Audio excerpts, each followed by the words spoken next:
Welcome, guys. Welcome. Welcome to the platform.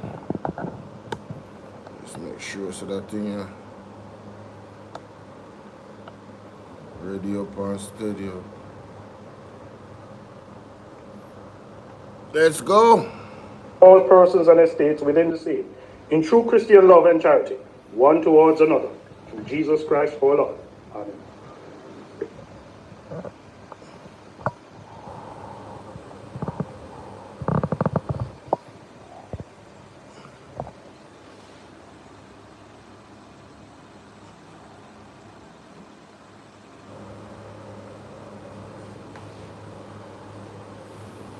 Seat, please.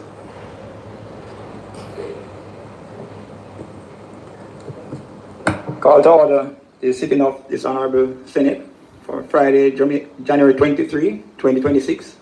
And I extend a warm welcome to all members of the Senate on both sides, and the administrative staff of the Senate, and all visitors who are here. I extend a warm welcome to you. This is the first sitting of the Senate since the beginning of this new year in 2026. And I trust and hope that all would have had a wonderful Christmas. In spite of Melissa, right across Jamaica, I saw where the government, and particularly the UDC, the government of Jamaica, would have brought joy to many of the areas that were impacted by Melissa, in particularly the parishes of St. Elizabeth, Hanover, that were impacted severely, with the UDC doing a lot of social activities, fireworks not seen before in some of those parishes.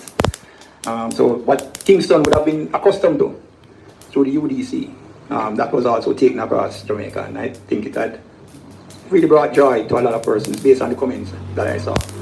So we are here in 2026, and we will ensure that the legislative agenda is carried through as efficiently and effectively as possible.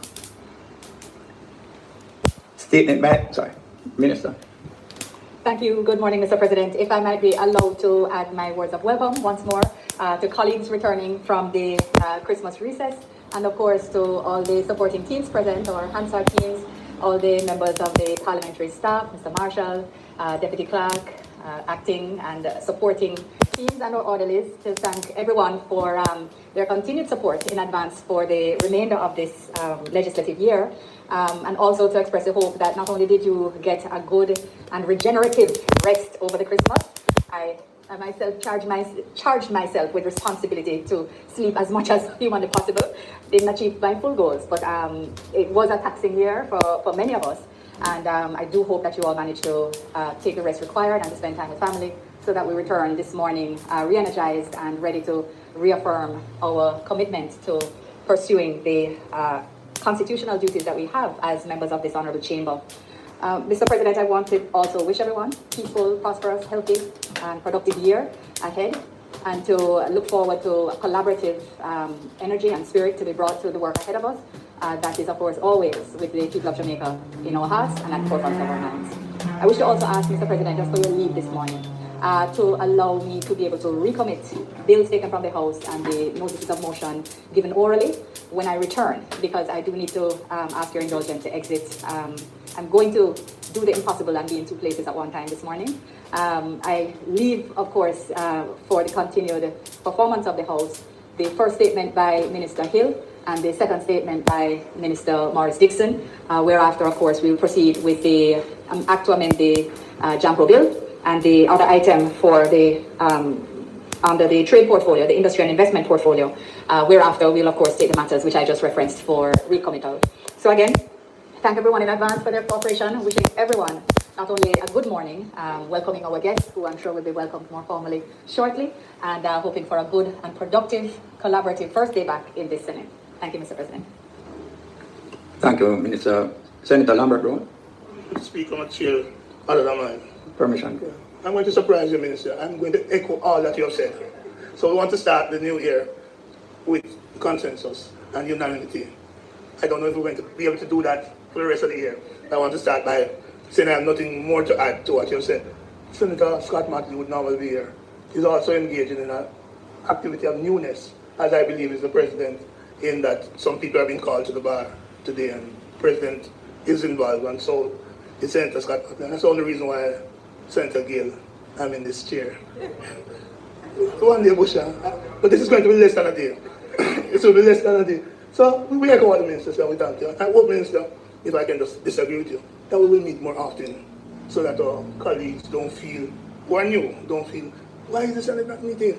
But I know there's a packed legislative agenda, and we look forward to working in the best interest of the people of Jamaica. Thank you.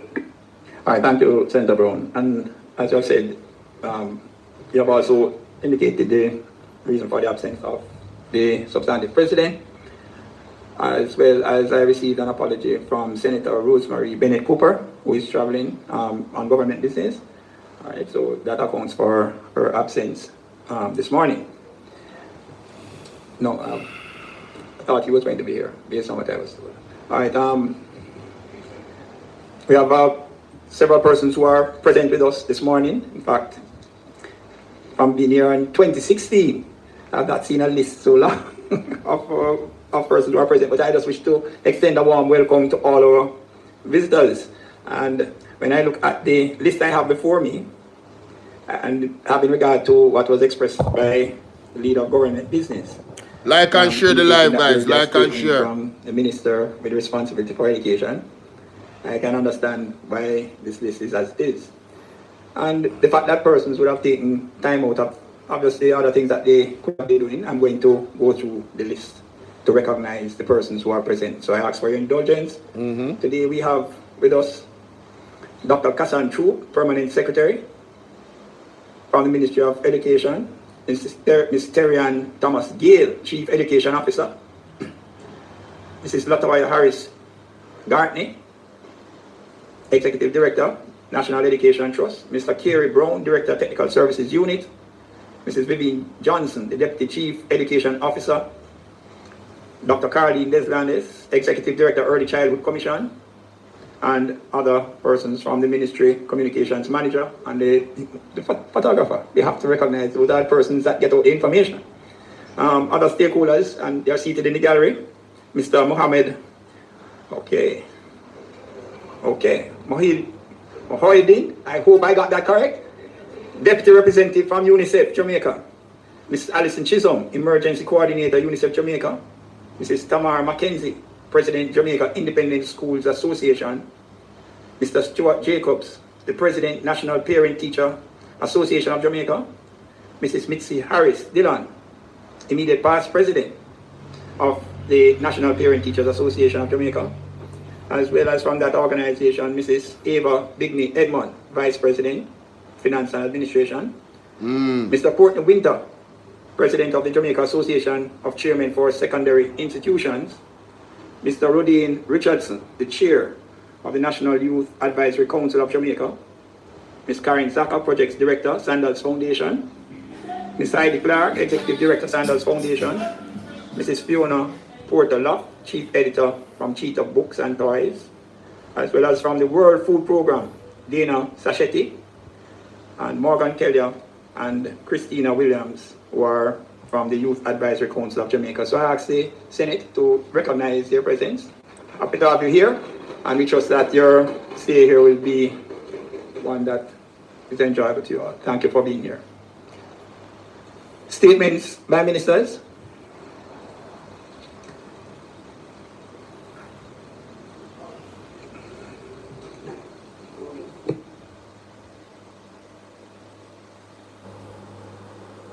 Come, get down to business, you know. Senator, Minister of Industry and Investment and Commerce, Minister Hill. Mr. President, it's good to be back in the Senate. Happy New Year to all my colleagues. And we've had a very eventful last part of the year, part of which is why I'm going to make a statement this morning. Mr. President, on January 16, 2026, our ministry, Jamaica's Business Ministry, hosted the official launch for the reopening of the business vendor shops at the border. It is at the border of Westmoreland and St. Elizabeth, and it is called Border. It was an important moment, bringing vendors back into their space and restoring activity at a key point of commerce. The original 37 shops, Mr. President, were all almost literally completely torn down. A couple pieces of concrete were left. We tore down those, fixed back, we installed the 37 shops, added another 14 to make it 51. So instead of 37 that were there, we created 51. A uniform, you'll actually really like the promenade, it has turned out to be. So when what we did was to make sure we not only returned the shops, Mr. President and colleagues, but we built a kitchen for 11 stoves that they can cook their stuff on. They had some little make-to arrangements before that acted as kitchen. We now built a kitchen. We're going to mesh it, make sure the air goes through tall ceiling, and they can then do their cooking in a specified area. We're also building a gazebo. LeSean, where, if you go there to buy whatever they sell, and that's LeSean Paul did that. And LeSean Paul fixed the place there. And LeSean Paul buy the thing them. Mr. We know some talk about it. So I'm really going to Parliament and claim it for see them do it. I really them do it for true. But just ask, let's continue. Fish and lobster, shrimp, curry goat. Very interesting. And other stuff across the road where it's private business. People have now decided that the shops look so good, they're adding their businesses. They'll hear a little bit about that later. But we also, we are building a gazebo so that if you stop there and you want a place to eat, you go and eat there. Generally, many people after eating say, oh, I should take some of this home for the people who are at home. But you don't do that if you buy the food, take it in the car, off you go, and then there's no buying afterwards. So we're looking that kind of arrangement can increase the business. A new generator was provided to a vendor who has a business across the street, not in the same promenade as the shops, but across the street, which is private property. The shops are, of course, on government property. A private entrepreneur has upgraded the pay and used bathroom facilities across the street because he's so pleased with what has happened at the vendor shops. He had this place there that people used to pay $100 to use. We said to him, look, you're going to have to improve this. And I set him up with JBDC. He didn't wait for JBDC. Once we got to about 25 of the new shops, Mr. President, he decided that business is good for him. He expanded, upgraded his facilities, and of course, his business is thriving. But other people who he rented the place to, one of the ladies there didn't have a generator. We gave her a generator because we give generators as well, as I'll mention in a little while. The roof of the vendors' shops are reinforced with hurricane straps. Sanitation stations for hands and pot washing have been installed. Concrete pavements have been laid in which the shops have been installed in the concrete to strengthen the stores. When you went there, you could shake the stuff. Now we put them in the concrete, they're firm, and we put hurricane straps to hold the roof on. And of course, the wind will go through the strap. They should be strong unless, of course, you have another really major climatic event. A revetment border made of stones will be built in a short time to shield the shops and general area from rough seas. Because the sea is right there. I wonder if somebody goes and examine those shops if there's really hurricane straps on them. Because when I was watching the video on Mr. Lonesome page, you couldn't really see any hurricane strap, Very interesting. Let's continue. Make sure we put a revetment wall. That's going up. Contractors will be putting it in so that it's a place where you will have a measure of safety from the seawater. Mr. President, I'm pleased to confirm again, we've announced before that Sean Paul and his team were at the border region around the same time we were there. When we got there, Sean had already given some zinc and board to people who operate at the border. When we got there, though, outlined what we're going to do, in that we're going to rebuild all the shops and add some more. They said to us, can we take home the material that Sean Paul given us? And we have no, right now, and this is early days, right after the hurricane, we have tarpaulin, the wind blow it up, we're going to take the zinc at home, use the board to fix, and we say, yeah, go ahead and do it because we're going to give you the new shop. So Sean helped a great deal in that effort, and especially in the homes of the vendors. Honorable Andrew Holness delivered the keynote address at the launch ceremony on the 16th. I shared remarks, and we also heard from the Honourable Floyd Green, who is a Member of Parliament for the southwest area of St. Elizabeth, and of course is also the Minister of Agriculture, Fisheries and Mining. And it was a very good time indeed. Miss Samara South of Jerry and Nephew and Miss Monica Baker, who is one of the vendors there, they spoke on behalf of the shop owners. Jerry and Nephew, Mr. President, our leading partner for the renovation, carried out the rebranding and beautification of the vendor shops, ensuring that these businesses function, and they spent millions of dollars to put up, to make sure the signs are done well. You know, I have a video. Here is my, are we ready to run the video? I don't know. Is it ready to roll? I'd just like to take a break here and show you where we're coming from and where we are. If the video, I think it has been loaded, but I'm sure it will come in time. What that, man? What the hell is that?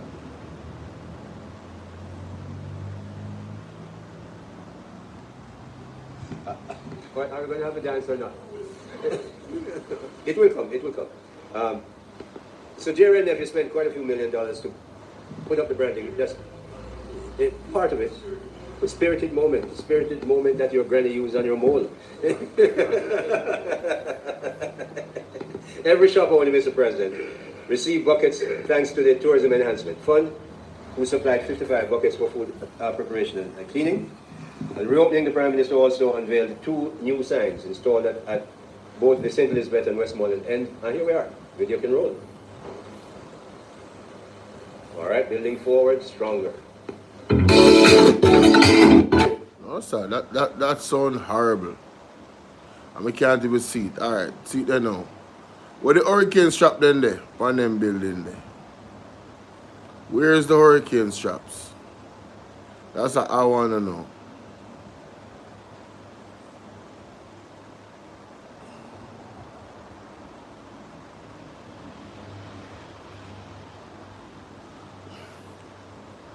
My man, let me see go down there with B equipment and ply and then sitting there. Someone know how comes JLP I take credit for this. Or JLP I take credit for this. That's what me want to know. So we will. We also have other videos of the opening, but we'll see at another time. I didn't hear that. Is there something on my 340? Mr. President, we have done all this work and provision to help about 70 vendors. Remember now, we've done this in a period of 9 to 10 weeks, right after the hurricane. Thank you very much. It's not just 70 vendors, Mr. President. There are 26 fishermen, at least, for a total of between 350 to 400 family members in the group of Jamaicans at border.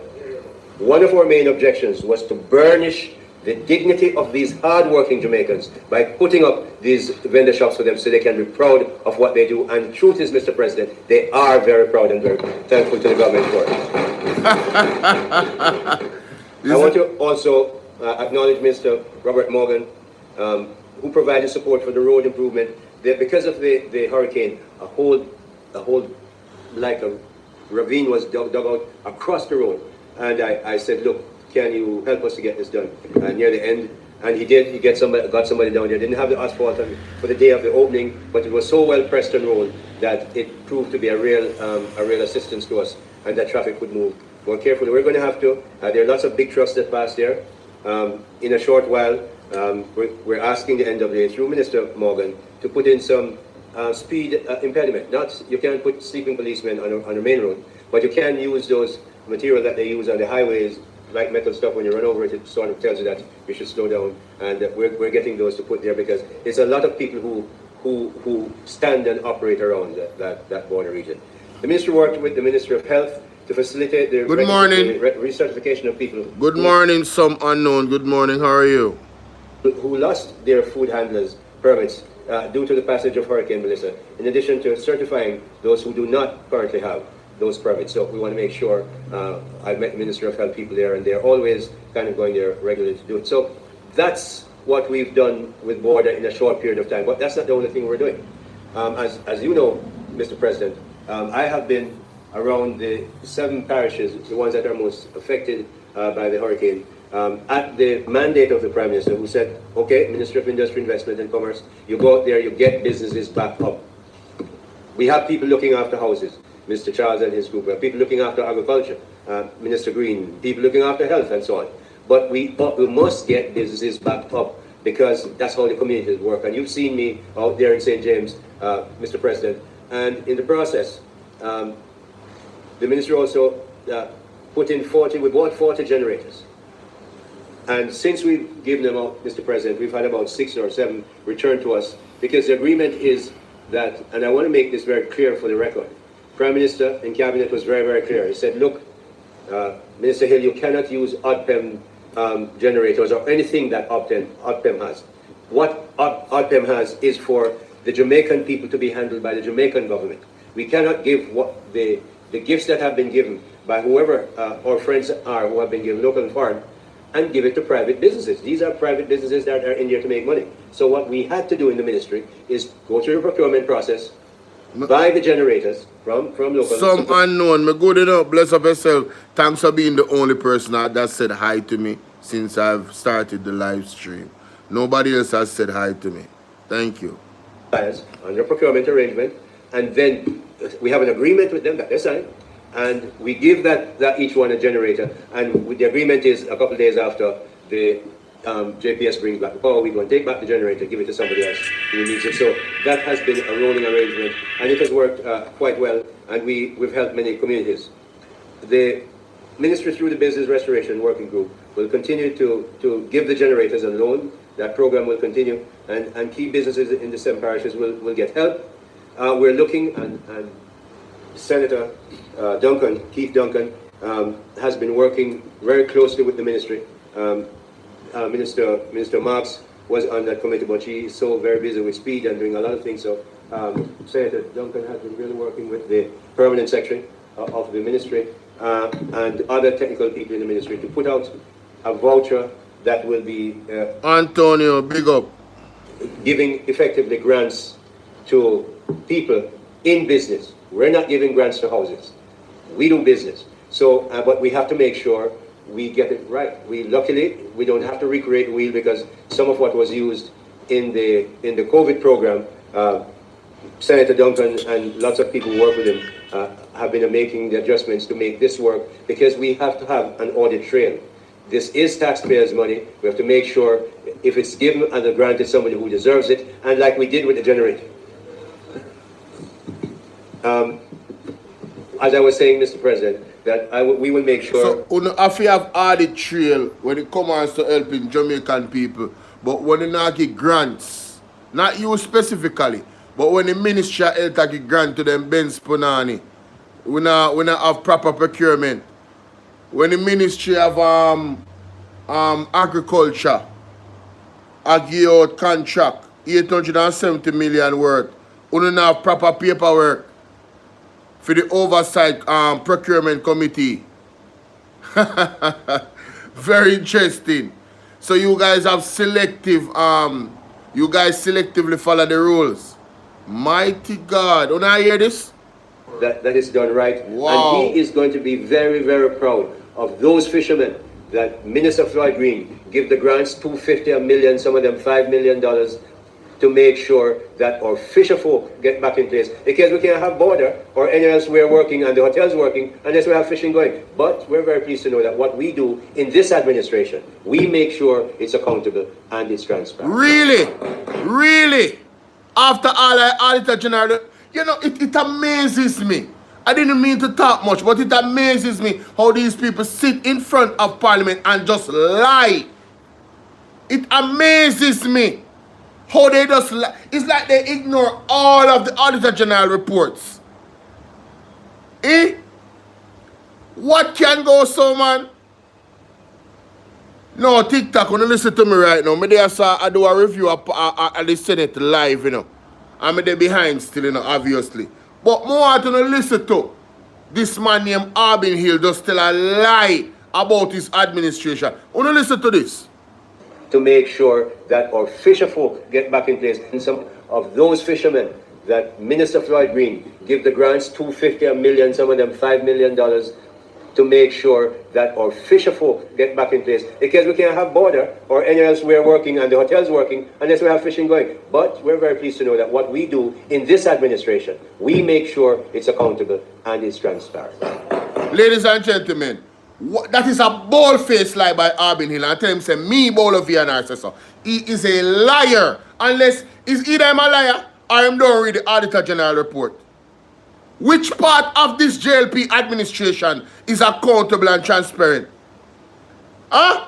When the ministry held too much $1 million worth of contract? When they don't have no procurement paper for? That's what, no paper trail? That's what you call accountability? Where the Auditor General cannot prove or nobody cannot prove whether or not to thief the money? Can you believe these people? And them say them a Christian too, you know? And them make you look bad, you know? And them make you look bad for real servants of God, you know? When a man come out like this and just tell a lie in the so-called honorable house. I didn't even plan to do this, like, yo, the man them just upsetting, brother. The man they just upset, brother. Oh, if you just like, what the Auditor General report come out, you know? Oh, if you just lie to people them like this, bro. Oh, una bank pants the people now read. Una bank pants the people now pay attention. Almighty God, we need a divine intervention. We're tired of liberate them. We're tired of the liar green people them. Them specifically, them the one they elaborate them. Because they want to elaborate, you know. Him no better than the elaborate them, brother. You have a difference between liberate and elaborate, you know. In my opinion. This man is elaborate. Unbelievable. Where is the chance? I can't make me say it again because I must joke this. Anywhere else we're working and the hotel's working unless we have fishing going. But we're very pleased to know that what we do in this administration, we make sure it's accountable and it's transparent. Accountable? The definition of accountable is to keep accounts. There's no paper trail. In a most on the ministry, what are you talking about? The administration, what a bold-faced lie, man. You need to come down. What kind of, yo, brother, I can't believe this, brother. Mr. President, I'm very pleased. I'm very pleased that the Prime Minister has ordered this and the contractors, and Mr. President, it's not easy. Our system is not built necessarily to work in a crisis, but we had to make it work. And I want to say thanks to the Permanent Secretary, Jamaica Business Development Corporation, Dr. Riley from the HRSA, Ms. Shelley Leon from the Company's Office, John Pro, all my 20 agencies. We had 221 volunteers from these 20 agencies to go out and do the work on the street. So thanks to all of them, and I'm very happy for the way the people at border are happy. Thank you, Mr. President. All right, thank you very much, Mr. Hill. Mr. President. Senator Keisha Anderson. Yes, that's me, Mr. President. I beg permission to speak for my senior government. You have that permission, ma'am. Thank you. Morning, everyone. Minister Hill, today is 7 weeks since the 5th of December. At that point, we had dialogue and video on board, and don't get me wrong, I am very happy for the 70 vendors, 26 fishermen and the families that benefited from what has been done in Border. I guess my disappointment is that Border seems to be a very good case study of what can be done, but I wonder about the many other areas like that. Mighty God. Communities that were hard hit. I love this lady. And I really wonder I love this lady. Their dignity has been restored in this time period. I love this lady. I think of the MSMEs as a whole across the communities that were hard hit. As I had said back in December, that the MSMEs, the small businesses or hairdressers or shopkeepers are the lifeline of any community, and if they die, then the community dies. So as we walk around and assess, and your team assesses, I have a couple of things that I wonder about the assessment of the entire business, because their life won't return to being how it was pre-hurricane immediately. So I wonder who's actually helping these people to figure out if they have to have any changes to their business plans and what they should be doing and focusing on. I wonder about the access to funds that they may need. I had made a plea to look at the or to work with the financial sector around moratoriums, because we do know that default rates at times like these tend to increase, and I expect it will happen if some of these persons used personal funding to borrow for their business. And I want to call again, I thank the minister and his team for the Antonio, I can't believe this, bro. reduction in fees, but I really think that we can do better by waiving the fees, the vending fees, the licensing fees, the fees for the letters of good standing for a period of up to 1 year. It was done. Great. I'm glad to hear that, Minister. So when you next return, Minister, I look forward to hearing about the impact of the DBJ funding. I look forward to hearing what your partners in the MSME Alliance or the Small Business Association feel about the recovery, and to getting some more statistics so we can have a true picture of how MSMEs in the affected areas are actually coping post Melissa. I thank you. I love that lady. She not normal, eh? Thank you, Senator. Friday debate, my sister, she not normal. Senator Lambert Brown. That's fine, my spoiler. Get ready for that. Minister, in your statement, I think you must be aware that I was disappointed that the statement was so short, but then you filled it out. In the statement on page 2, I didn't trigger you. I'm used to you making a lengthy statement, but let's get to the question. You said that a revetment, a stone facility will be made to protect the shops and the general areas from the rough sea. And I'm asking you if there's a timeline for this. Hey! My question is against the background of in 2007 or thereabout, Minister Tufton, then Minister of Agriculture, and MP. An MP, that's what I'm asking you. An MP went to the area and promised the vendors at border, and I'm happy that they're getting all of these benefits. I'm happy that they're being restored, because I'm a regular purchaser. Even when I don't go down there, I ask people to buy things from them for me, right? So I really am happy for the restoration. But I want to know, given the previous promise of uniform, etc., an improvement, when this promise about the protection from the sea will be implemented, because I'm into implementation, not just Promises. Thank you.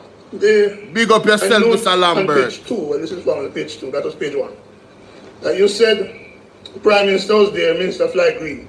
But part of the reason why it's named border is that it borders southwest St. Elizabeth and eastern Westmoreland. And in the national recovery, it's important that we show a bipartisan approach, a national rather than a my administration approach. And so I want to ask, was the Member of Parliament for Eastern Westmoreland and the spokesperson for the opposition on agriculture, Dr. Dayton Campbell, invited to this function? Because one believe that, given that the international community is looking to see whether we're treating this as a national thing and a bipartisan thing, and permit me, Mr. President, to just mention, I see some race driver in the Philippines supporting Jamaica and his car and so forth. So we have goodwill. And it's against that background of the goodwill being spoiled by partisan approach that I'm asking the question whether Dr. Dayton Campbell, the MP for the same area of border, was invited. And then... Aye. Them not like that, man. With another promise. A voucher grant program is being finalized to help restore business with larger rehabilitation needs. I think what people want to hear, Minister, is when these will be completed. Not that they're going to be done, because we're tired of the promises. And I say this because I believe it's urgent. Senator Duncan will agree with me that the Chamber of Commerce recent business confidence survey wasn't the result we wanted. It was negative relative to the previous quarter. And so we need to provide the confidence to the Jamaican people by not just making general and vague promises, but to indicate timelines so people can hold us together. And I want to commend you if what you said is true about transparency and auditing and accountability, because the truth be told, you just accused me of being wicked. But the reports of the Auditor General is saying otherwise about the government. Hey, that's why I rate Lambert Brown. That's why I rate Lambert Brown. Same thing me I say, bro. What accountability? Yo, me have to video this apart here. Mighty God of Daniel. What accountability is this dude talking about? Huh?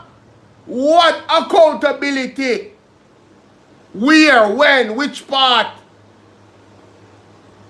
Show me that. Show me which accountability him a talk about. How you make a statement like, yo, me tell you say, hey, me know Lambert Brown and I make this pass, you know. Me say me know Lambert Brown and I make this pass. You understand what me I deal with?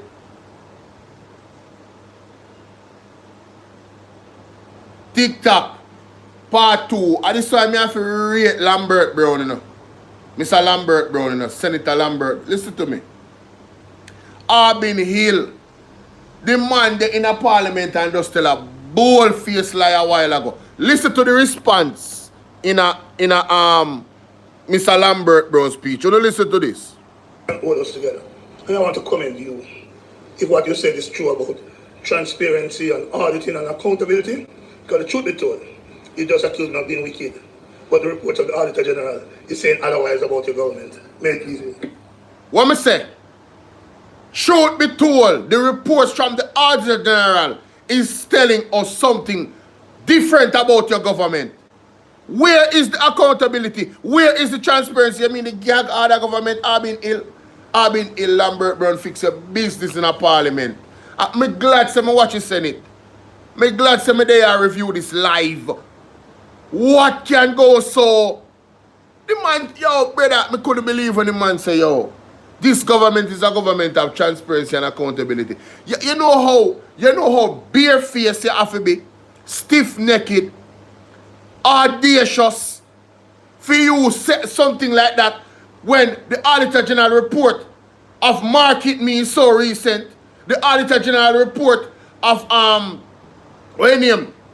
Flight Green is so recent. The Auditor General report of UHWI rather in a Jesus name is so recent.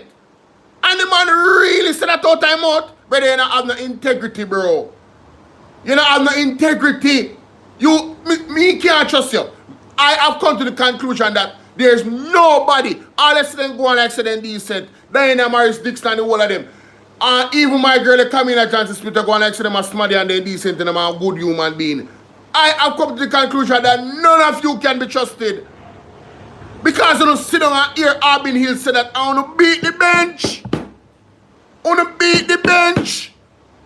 I want to correct him and say, no, brother. Member say, we are work on accountability and transparency. We don't reach there yet. Right? We are work. If you say I work on it, nobody can say nothing. But brother, I could have still say something to you, I'm not telling a lie because you would have a show work if you say I work on it. But that wouldn't so bad. The man said them accountable and then transparent. The gag order government, you know. The gag order government. The government, nobody can talk in a party. Huh? Oh my God almighty, man. No, sir. This can't real. This can't real. No integrity in of Lamredine. Yo, this not normal. Thank you, Senator Brown. This not normal. Senator, Minister, you want to respond or you want to take the... Oh, if you respond, I say what? Say what? Okay, go ahead. Say Respond, what? please. Welcome, Mr. President, and good morning. Good to see you again. Mr. President, I'm going to answer the questions in reverse order that they were given. The voucher. I mentioned the voucher, and if you notice when I came the first time, Senator, that I have delivered. I made sure I named the names who work with me.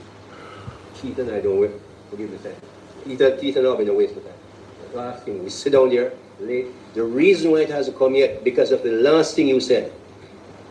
No matter how good we do the things, you wait until the Auditor General make a comment. The Auditor General may not even make a comment and say something is wrong, like may have happened in Raleigh. No corruption, but something doesn't go perfectly and it becomes a big issue. So you know what? We're almost there, but we're going to have that running arrangement. It's going to be digital. For the most part, the payments will be so there'll be an audit trail for those who understand what that means in accounting, that you can follow it anywhere you go. Because if we do it well, Mr. President, we get the money out there, you hear how we corrupt and we never do the right thing and we give her the money and we give it to our friends. None of that. It's going to be done. We expect it. I had a meeting again with the ministry yesterday. It will be a short time. There's some things we have to do in the payment delivery, not so much from the ministry, but you have to get the payment delivery right so that the right people get the money at the right amount.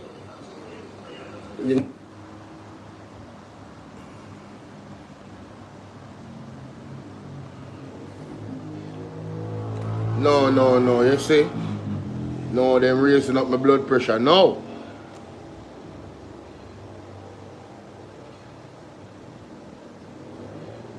So people, wanna know say I've been ill, run out, and I blame the Auditor General for the slow pace at which them actually are gonna be able to put out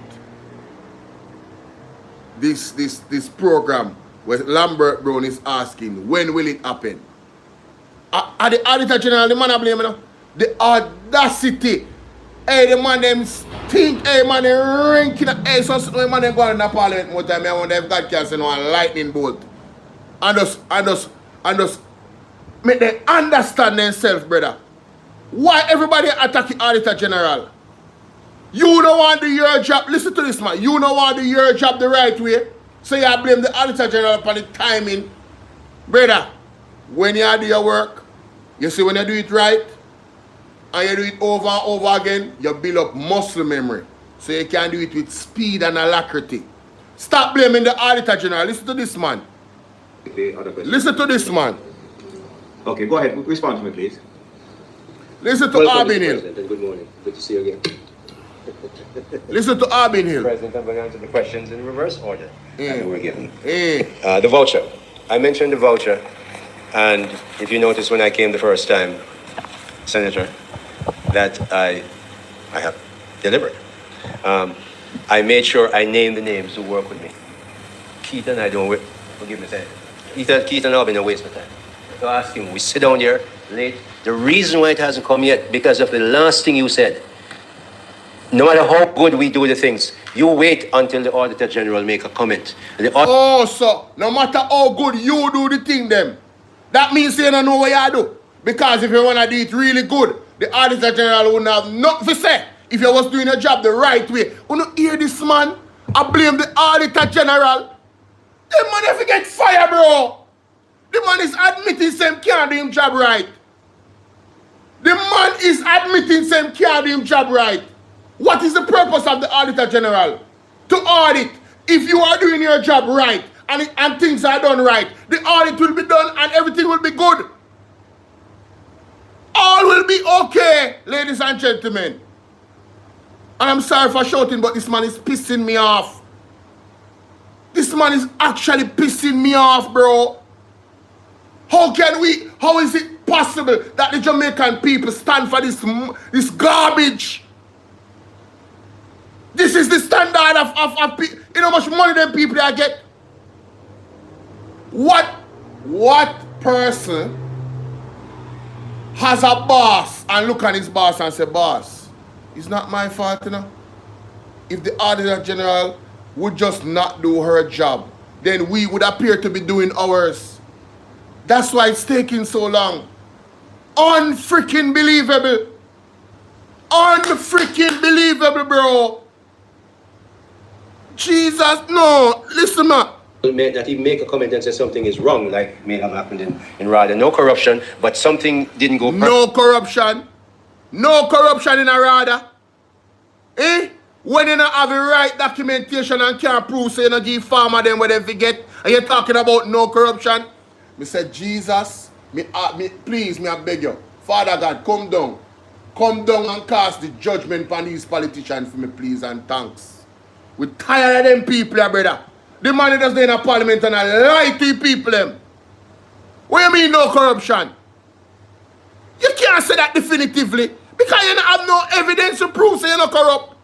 That's the point. You don't have any evidence to stand on to say you're not corrupt. So you're making an incorrect statement. You think you can go to court and say, Judge, you know say me not corrupt? Where's the evidence? Well, you know, me not the paperwork for sure say me not really corrupt, Judge.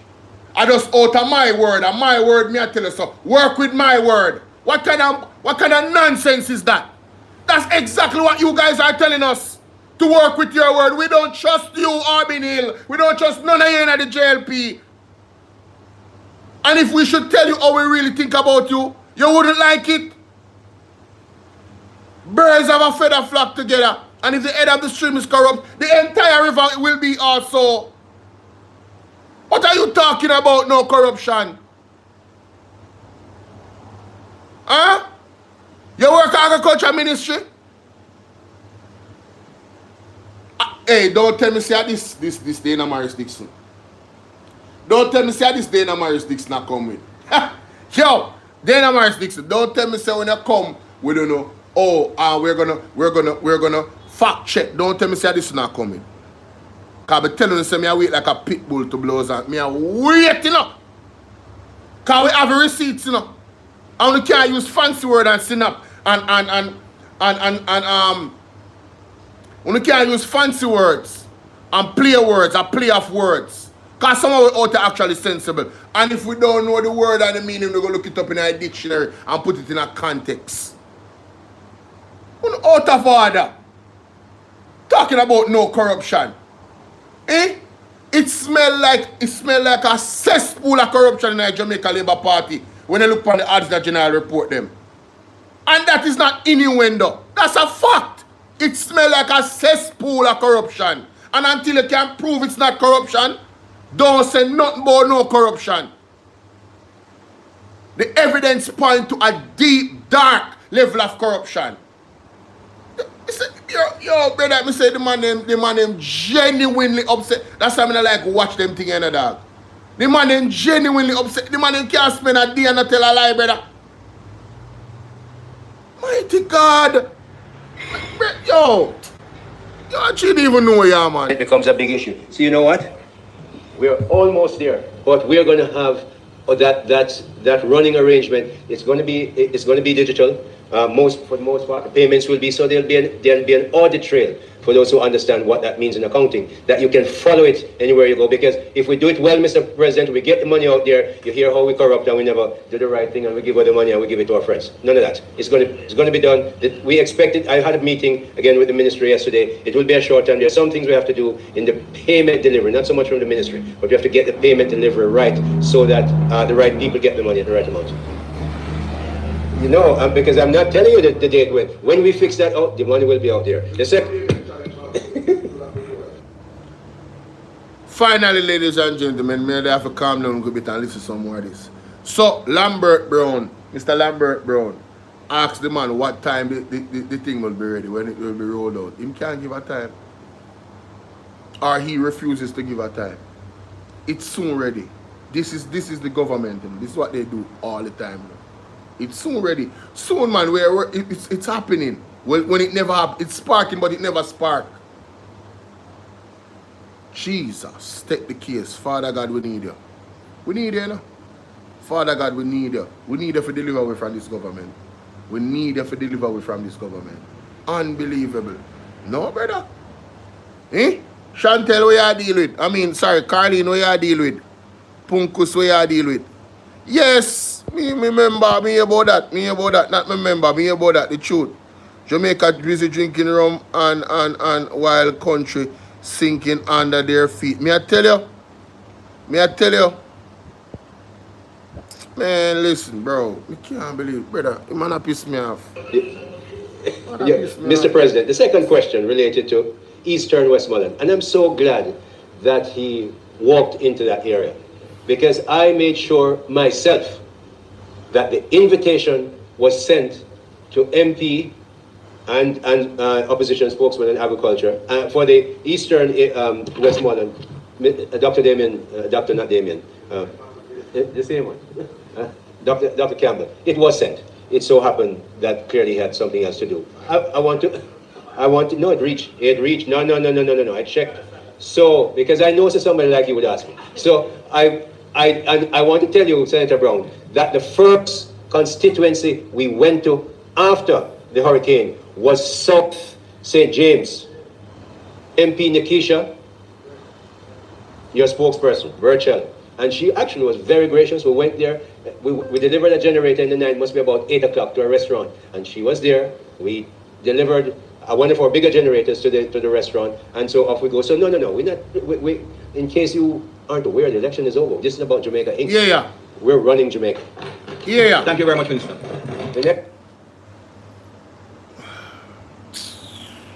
Bro, man, listen. Yo. Next question. The next question was about the revetment, Mr. President. Revetment is, instead of getting concrete, About revetment is what that border you put there, that palisades, that those big stones there, you call it a revetment to keep out the sea. I know what a revetment is, and I just never heard you. Oh, okay. I'm glad, Mr. President. Thank you. So, we have the most learned president you could ever have. So, there you go. Talk about kissing ass, bro. Yo, this is disgusting, bro. Yo, this man is repulsive to me, bro. The man is so fake, it's ridiculous to blows and skirt. The man is so fake. Yo, you know, something never really listens to that, brother. Yo, the man anger me spirit, brother. The revetment, and you ask about the time. I can answer it this way. I can confirm that the scope for the work was approved by the QS to the Jamaica Business Development Corporation. I'm pretty sure that scope has gone to the contractor, and the work, if it didn't start today, it will start next week, and we expect that in a short period of time. I expect that it will start next week because the scope has been approved. So, but also it's more than that. We also ask. We don't do the work unless the scope is approved by the QS, as you know. So the wastewater, we're talking with TEF, because you can't have the stalls, the vendor shops are on the seashore, which is the government's land. We don't want the wastewater to go into the sea, so we're making sure that we work with TEF to get an arrangement that the water is transported across the street onto the other side of the land to protect the seacoast, because we expect that although we've had to clear tons, truckloads and truckloads and truckloads of rubbish that was torn down by the storm, we know that we expect that the morass will grow back to protect the sea area. Financial institutions, Senator, you asked me about moratorium. Yes, financial institutions, Exim Bank, for instance, I can tell you that last week, I just spoke to Dr. Lowe 2 days ago. Last week, I know that he on lend to Exim Bank $250 million for clients. Many of them, even before that, even the last time I came, first thing that happened, as you know, as a banker, I called in the Exim Bank and say, make sure you give moratoria to those lenders, because they're all going to need it for the most part, because the borrowers from Exim Bank tend to be small and medium-sized companies, a few big ones, but it's really people who need the help. The other non-government financial institutions clearly have had to do the same thing. I know that that's happening, and that is working. Is it perfect? No. We'll have to continue to see how much more we can give, and I know the DBJ is working out their process. And the last one is, how did we do the assessment? The first meeting I called, I was in Korea when Melissa hit. I came back a day or so after. First meeting I called was with 100 of Jamaica's biggest distributors in food, pharmaceutical, building materials. We called them in. And I did that, Mr. President, because it was our view, certainly my view, that that's the best place you can get information from. They know their customers. They know who are reliable, who pay on time. They know who serve the broadest number of people in communities. So the first assessment was with the people who actually deal with money. Distributors not telling you somebody good, and they're not good because they can't get paid. So we work with them. But we have the Jamaica Business Development Corporation. Many of those people are clients of the JBDC. We have information from the Exim Bank. We have information from the Company's Office of Jamaica. And so it is that combination of data that we were able to use to make the assessments. But above all that, I insisted that every generator, any money we give out, we must attend and see that the place operates. You as a banker, the worst thing that can ever happen to you is that you give a loan, the loan doesn't go well. When the examiners go in, they say, but there is no record on file of the bank of visiting the place of business. How did the money get disbursed?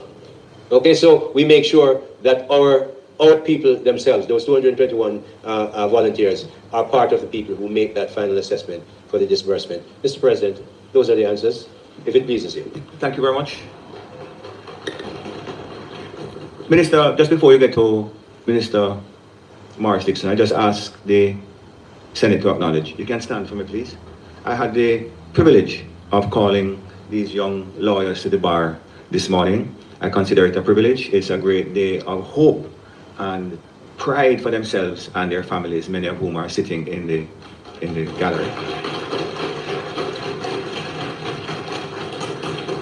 So we welcome them to the legal profession, and I use the President's privilege to invite them to the chamber. So thank you for acknowledging them. Minister Morris Dixon.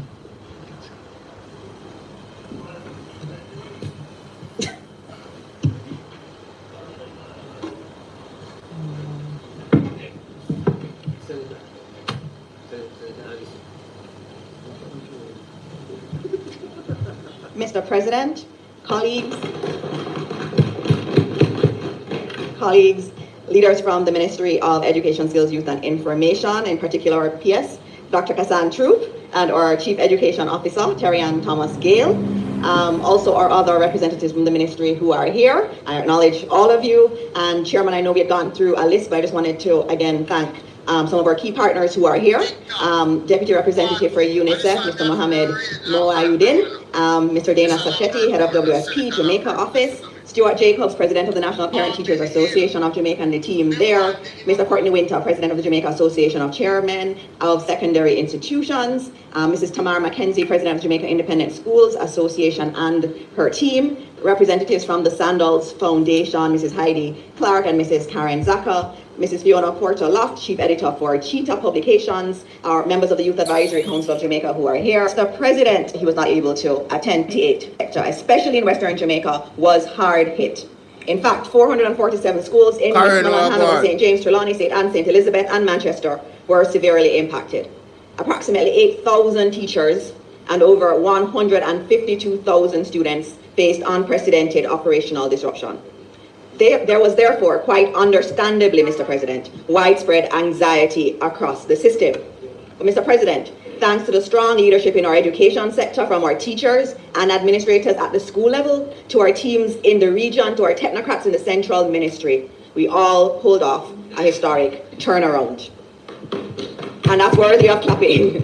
Our stakeholders responded with urgency, with creativity, and with a sterling commitment to the golden principle that education must continue despite any challenges that we may face. No matter the adverse circumstances, education must continue. When schools stop, learning losses accelerate. Child nutrition and welfare support can be disrupted. The ability of parents to work is affected. For many of our most vulnerable children, learning is their only opportunity to realize their full potential. That is why the recovery of the education system was treated as a national priority by this administration from day one. And that focus, Mr. President, has delivered tangible results. Mr. President and colleagues, I'm pleased to report that as of January 14, 2026, all schools resumed teaching and learning. And Mr. President, I'll say it again for clarity. Within 90 days of the most devastating weather event in recent memory, a 1 in 100 year storm, all schools resumed operations and all schools resumed learning and teaching. The team at the ministry has been deploying resources to the schools who need it most. At what cost? Yo, context matters. At what cost? Did you guys push people out of shelters? Me just ask. At what cost? At what cost did schools reopen? Imagine you push out somebody out of a shelter to get their kids back in school when one of those kids are the ones that don't have shelter. At what cost? At what cost? Working with our partners at UNICEF, 92 heavy-duty classroom-sized tents were donated to schools in the West. UNICEF will also be distributing around 300 learning kits in short order. And if you look outside, and I ask my colleagues on the other side, if you could please look outside, you'll see some of what's happening. What short order mean? Can we get a timeline? Can we get a date? Because on a short order government, you know. Yeah, man, and we make promises and then I see them so we were supposed to get 3 STEM schools in a 3 years or 6 years. And all no one no bill. So what short are you talking about? Our schools. Outside, we have an example of a school in a box. And so some of our schools have already been able to utilize this. So if a school is damaged, That school in a box can be used anywhere. It can be in a tent, it can be under a tree. A teacher can deploy that. It has all of the learning resources that would be needed. It has crayons, it has notebooks that children can use, and other material inside of it. And I have lots of examples, Mr. President. And when you look outside, you'll see it. You'll have everything you need to try to do class wherever class can take place. And we thank UNICEF for that, and I ask you to look outside at that huge learning school in a box is what it's called, that UNICEF has been working with us to deploy across the system. The World Food Programme is also here, and my namesake Dana has also been a significant partner to the education sector as we navigate Melissa's aftermath.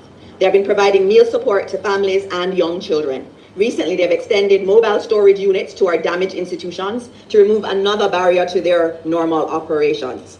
And as I speak, the World Food Programme has a technical team on the ground engaging with vulnerable communities and schools to identify priority institutions and assess the feasibility of restarting and strengthening the school feeding program using emergency food solutions. And as a part of the work with the World Food Programme, we're working with the Ministry of Agriculture to look at how we can expand the number of school farms and greenhouses and how we can make those more resilient going forward, because we are not just thinking about the physical structure, we're also looking at nutrition. And we feel that as we build in resilience, it's important that our school farms and greenhouses are also resilient. And so I thank the World Food Programme for their support in that.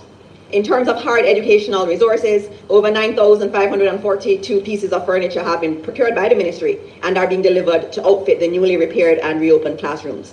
Mr. President, in some schools, after the hurricane, there was so much damage to the furniture. For example, there was mold on some of the pieces of furniture and we have to throw those out. We can't use them again. And so we've had to procure some additional furniture, and schools have been sending in their requests. And so 125 schools have benefited from these deliveries, and I'm happy that I was able to witness one of these deliveries when I visited a compound primary a few weeks ago. I saw the relief and renewed confidence it brought to the staff and students firsthand. I know the impact of these deliveries. Harrywatch Primary in Manchester, Top Hill Primary in St. Elizabeth, Mile Gully Primary in Manchester, Alderton Primary and Infant in St. Anne, St. Christopher School for the Deaf in St. Anne, Hague Primary in Trelawney, Herbert Morrison Technical High School in St. James, Howard Cook Primary in St. James, and K Valley Primary in Hanover are examples of schools that have benefited. Anyone who asks, they get it. Minister Wheatley and the team at the Office of the Prime Minister have also been providing hundreds of STEAM toys to schools in the West. Over 1,400 toys were handed over during Christmas and into the new year. And this has truly been an all-of-government effort, Mr. President. The OPM is supporting play-based learning, creativity, problem-solving, and early exposure to science, technology, engineering, the arts, and mathematics, even as communities recover. And we feel, Mr. President, that it's important, and we've been emphasizing play as a part of dealing with the psychosocial trauma for the children. But in order for us to deal with that trauma, it's nice to have dollies, but it's even better to have science toys. And so this partnership with OPM, we very much welcome, and the children are very happy to receive it. Mr. President, the NWC and JPS have also been working with us to prioritize schools for utility restoration each week. The JPS does a meeting with the ministry and team, and through those meetings, the JPS has been able to identify the schools on the path and the route that they're now restoring. And go on. I just want she done, brother. I just want to make sure run, because all of them have to go fact check. Prioritize our schools, and so I thank the JPS and I also thank the NWC for all of that work that they have done. Our schools cannot open without water especially, and electricity also assists us tremendously. Mr. President, I'm most proud of our learning kits, and those are outside, and I really ask everybody to look at what's out there. So you have workbooks like this, Mr. President. Graphic artists and copywriters from across the ministry and our agencies work night and day to develop these amazing learning kits. And we want to thank them. It's been hard because our children are not in school. And so we've had to be able to, while they were out, give them work that they could do. But now that they're back, it's not perfect. All schools are operational, but not all of them have been repaired. And so some schools are on a shift system. You have students coming in some days and not others. And so these learning kits are absolutely important for them to take home. And you'll see in them sections for the parents, work that they can do on their own so that learning doesn't stop, even if they are not at school on a particular day. And so as of today, Mr. President, 4,500 modified curriculum guides, approximately 34,000 literacy and numeracy preparatory material, and over 43,000 learning workbooks are being distributed to students and teachers. We're targeting key transition years and examination cohorts so that students can consolidate foundational skills and stay on track despite the disruption. In terms of grants, Mr. President, I would have noted in my last statement that the government had approved cleanup grants to our public institutions. So in addition to physical resources, $616 million was made available to public schools through the Rapid Resumption Grant. The grant facility continues to provide upfront cleanup support ranging from $300,000 to $1 million based on the severity of the impact. You need a school to not have debris on it. Even if it's not fully fixed and children are coming to school, we cannot have debris there. And so we've used those funds, given them to the schools, and the schools use it to clear the debris, and they can also use it for sanitation, restoration of utilities, and other essential amenities that they may need. Damage assessments, Mr. President, were also conducted across affected, privately operated early childhood institutions, and this is very important, and also our independent schools. Unsurprisingly, data revealed a wide variation in estimated damage costs, ranging from minor cleanup needs to severe structural damage. 335 schools, that's 318 early childhood institutions and 17 independent private schools have been impacted based on the preliminary assessment of the Early Childhood Commission and the Ministry of Education. So the breakdown thus far, we have 122 severe, 115 moderate, and 81 schools with mild damage. And if we put that in terms of people, that's 24,143 children and 2,313 staff members that have been affected in our early childhood institutions. Mr. President, we cannot allow our early childhood institutions to operate in a substandard state. Neuroscience and developmental studies are clear. The early years are when the brain is most adaptable. Our institutions are therefore an important pillar of that early development during these critical years. And so when we look at the data that was there, it became clear, Mr. President, that despite the fact that these are not public institutions, that support should be provided to them for cleanup and minor remedial work. So, Mr. President, based on a situation analysis of that sector, I am very pleased to announce an extension of the Rapid Resumption Grant to early childhood institutions and independent schools that have already reported to the Early Childhood Commission and the Ministry of Education. This is not something that's usually done, Mr. President, because these are private institutions. But given the fact that we've all agreed that the early years are so important, even though they are not public institutions, it is important that we support them as best as possible. And so, Mr. President, cleanup grants will be provided to these institutions based on the severity of impact. And of course, we can work through with them if we may need to give more. We will be going from 80,000 to 120,000 per institution to help them with cleanup. And based on preliminary assessments, we are expected to disburse approximately 31 million in grants in the first tranche, and additional funding can be made available to early childhood institutions should the need expand. And these grants, these grants are in addition to credit facilities that are now being offered through the Developmental Bank of Jamaica. And the Independent Schools Association is working with the DBJ for those private institutions so that they can be able to move that forward. Reconstruction of schools. Mr. President, the reconstruction of our schools demands that we move with speed and urgency. Every day a classroom is out of service is a day of learning that cannot be improved. Among our priority 1 schools, and those are the most severely damaged, work is actively underway at 56 schools. Contractors are mobilizing to commence works at another 98 schools. The remaining schools are at varying stages of the procurement process. And Mr. President, I want to thank and commend the team at NET led by Mrs. Garty and also Carrie Brown, who is in the ministry. They've been working really hard to mobilize these contractors so that they can get to work. Mr. President, between Minister Crawford, Senator Morgan, and myself, we have visited many of the impacted schools. He's very important in the ministry. I choose schools.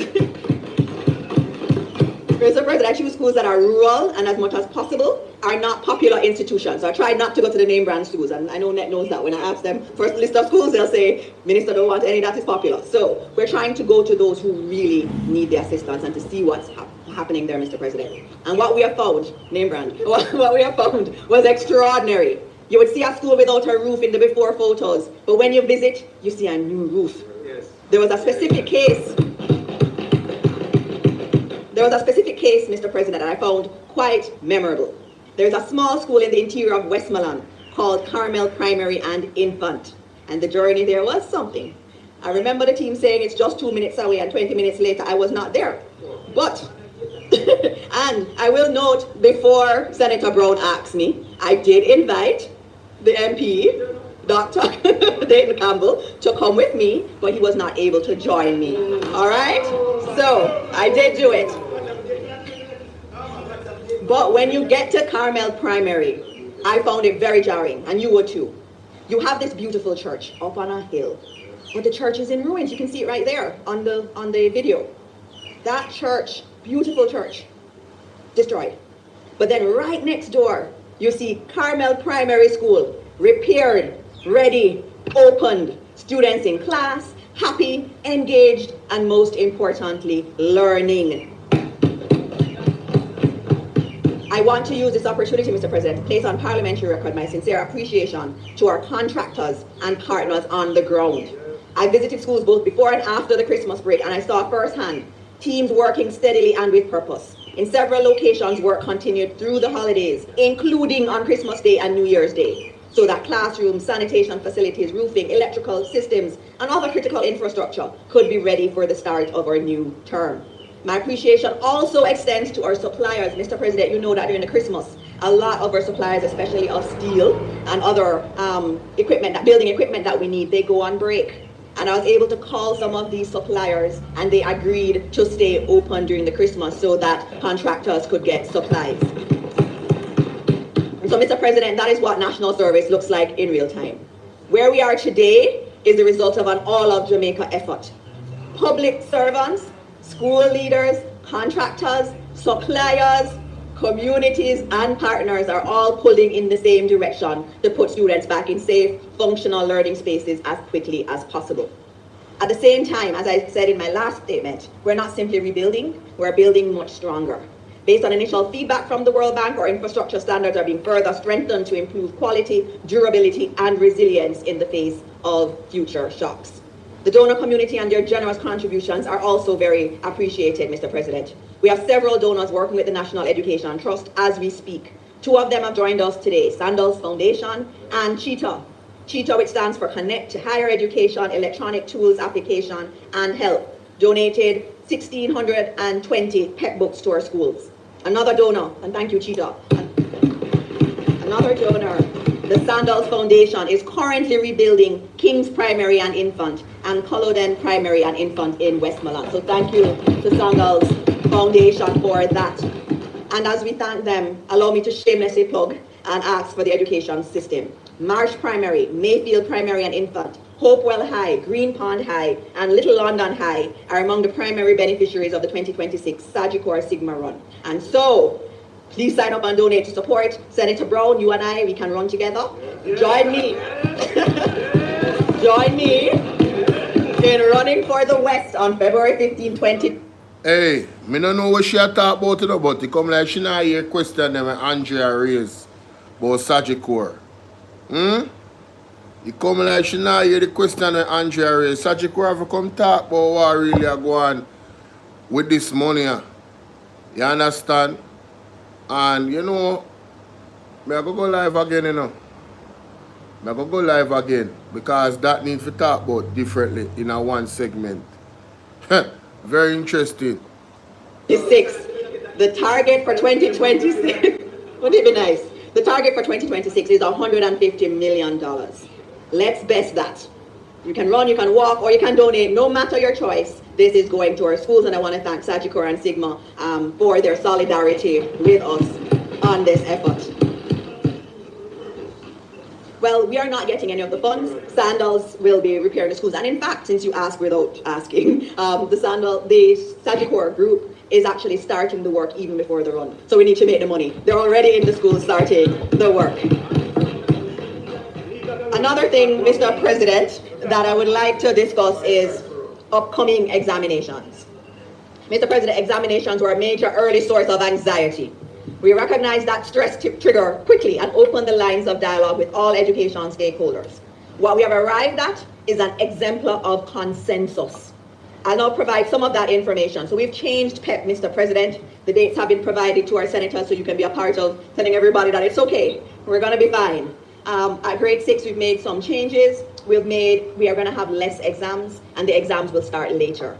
We don't want to put our children in the West at a disadvantage. And that's why we've made these changes. And we believe that they are good changes. We also have made some changes at the grade 5 level, again, making them later and contracting what we're doing. At grade 4, we will only do the literacy and numeracy tests. PEP will operate a little different this sitting. So we've de-emphasized non-essential areas and shifted priority to core competencies. And this is an effort to create a more balanced assessment for all students so as not to introduce any disparities in the results and time available to the students. And Mr. President, I want to thank the Independent Schools Association because a lot of parents were anxious about this, and they had a webinar with the ministry there, and there were over 1,000 people on that call. I tried to go on, Mr. President, but I couldn't get on because they had reached their limit in terms of that. But a lot of parents were on, and in fact, that evening I went to the pharmacy and heard a parent listening in on the call, and so I was able to hear some of the meeting because of that. But we are also working with our parents to ensure that they understand and they know what is happening. Mr. President, even in the midst of managing the fallout of a Category 5 weather system, we must always keep our eyes on how we can move the needle and improve education standards. And starting in the 2026 sitting, we will introduce for the first time literacy and numeracy components to the grade 6 PEP.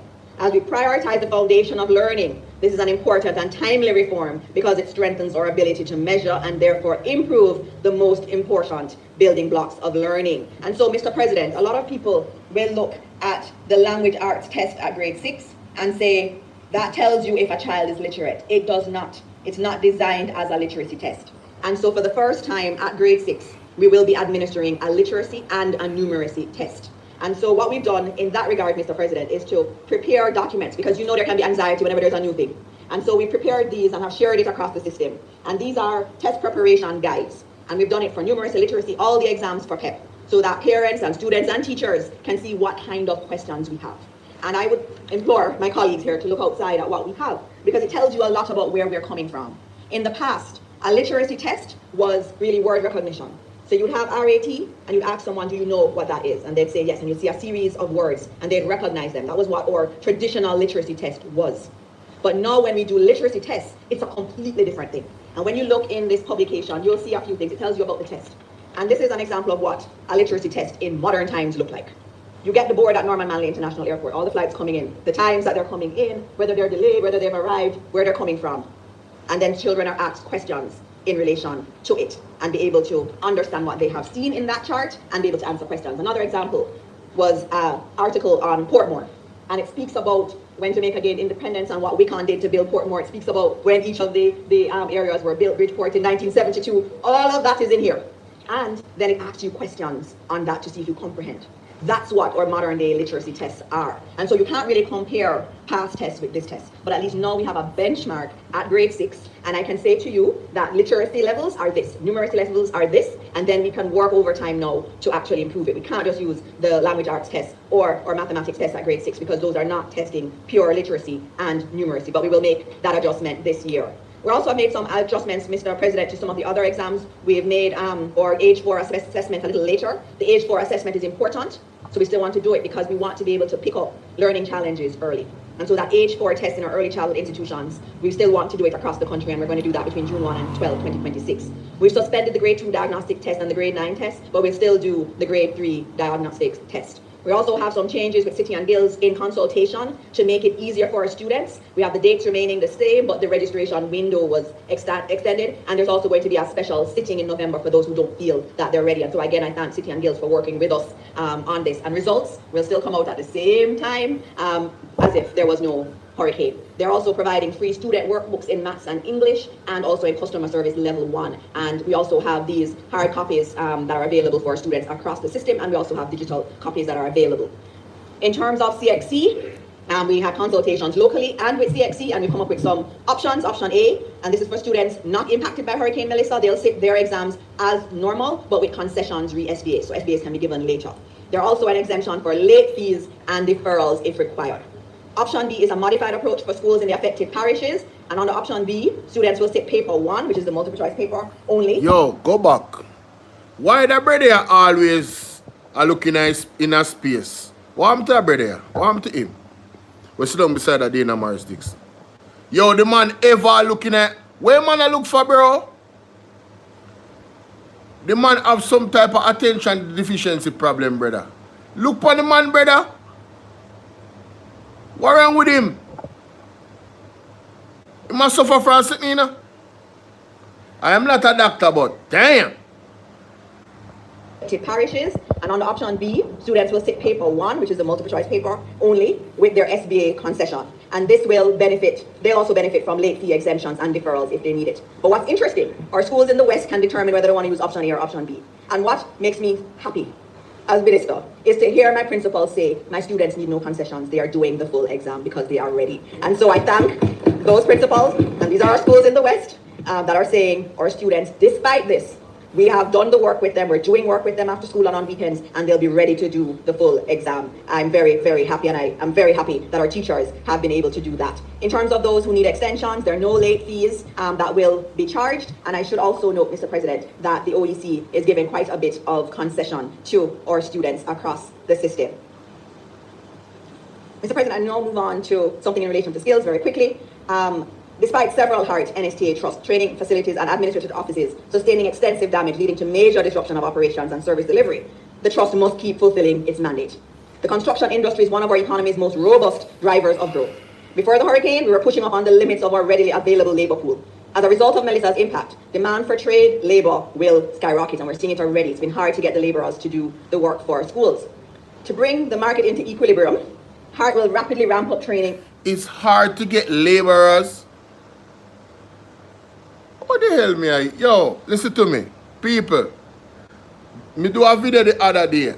Andrew Honest in 2019 said them a build 3 STEM school, Chinese, and the government would have built 3. And him a try building in a 3 year.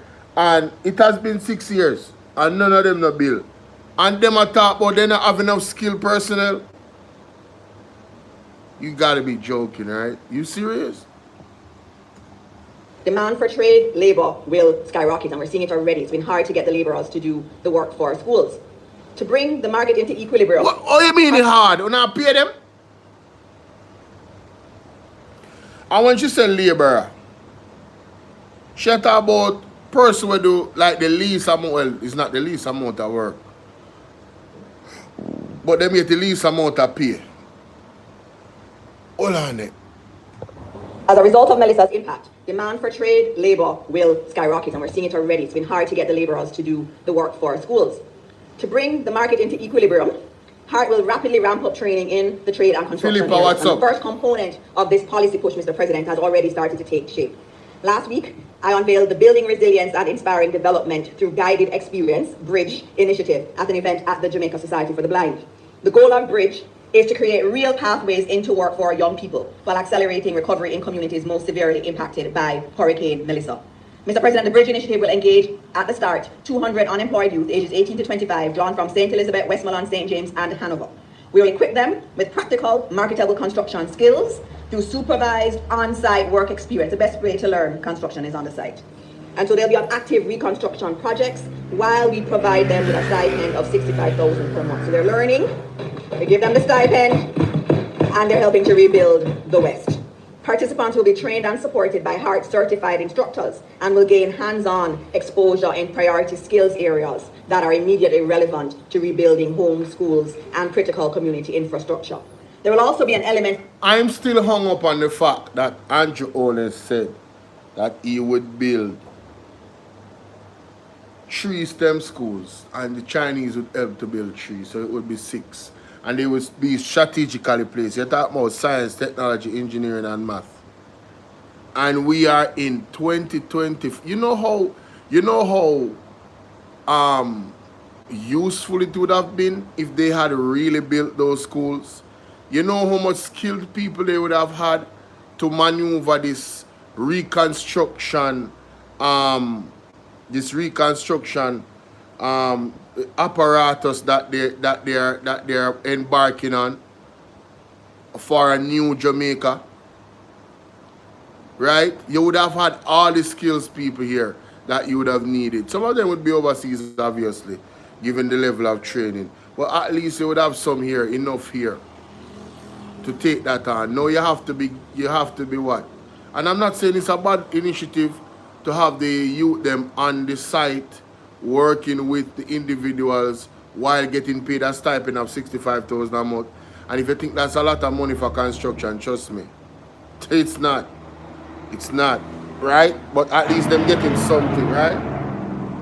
I'm not that's an average of what? $15,000 a week, basically $100 US. $100 US a week them I give them. That's a lot of money.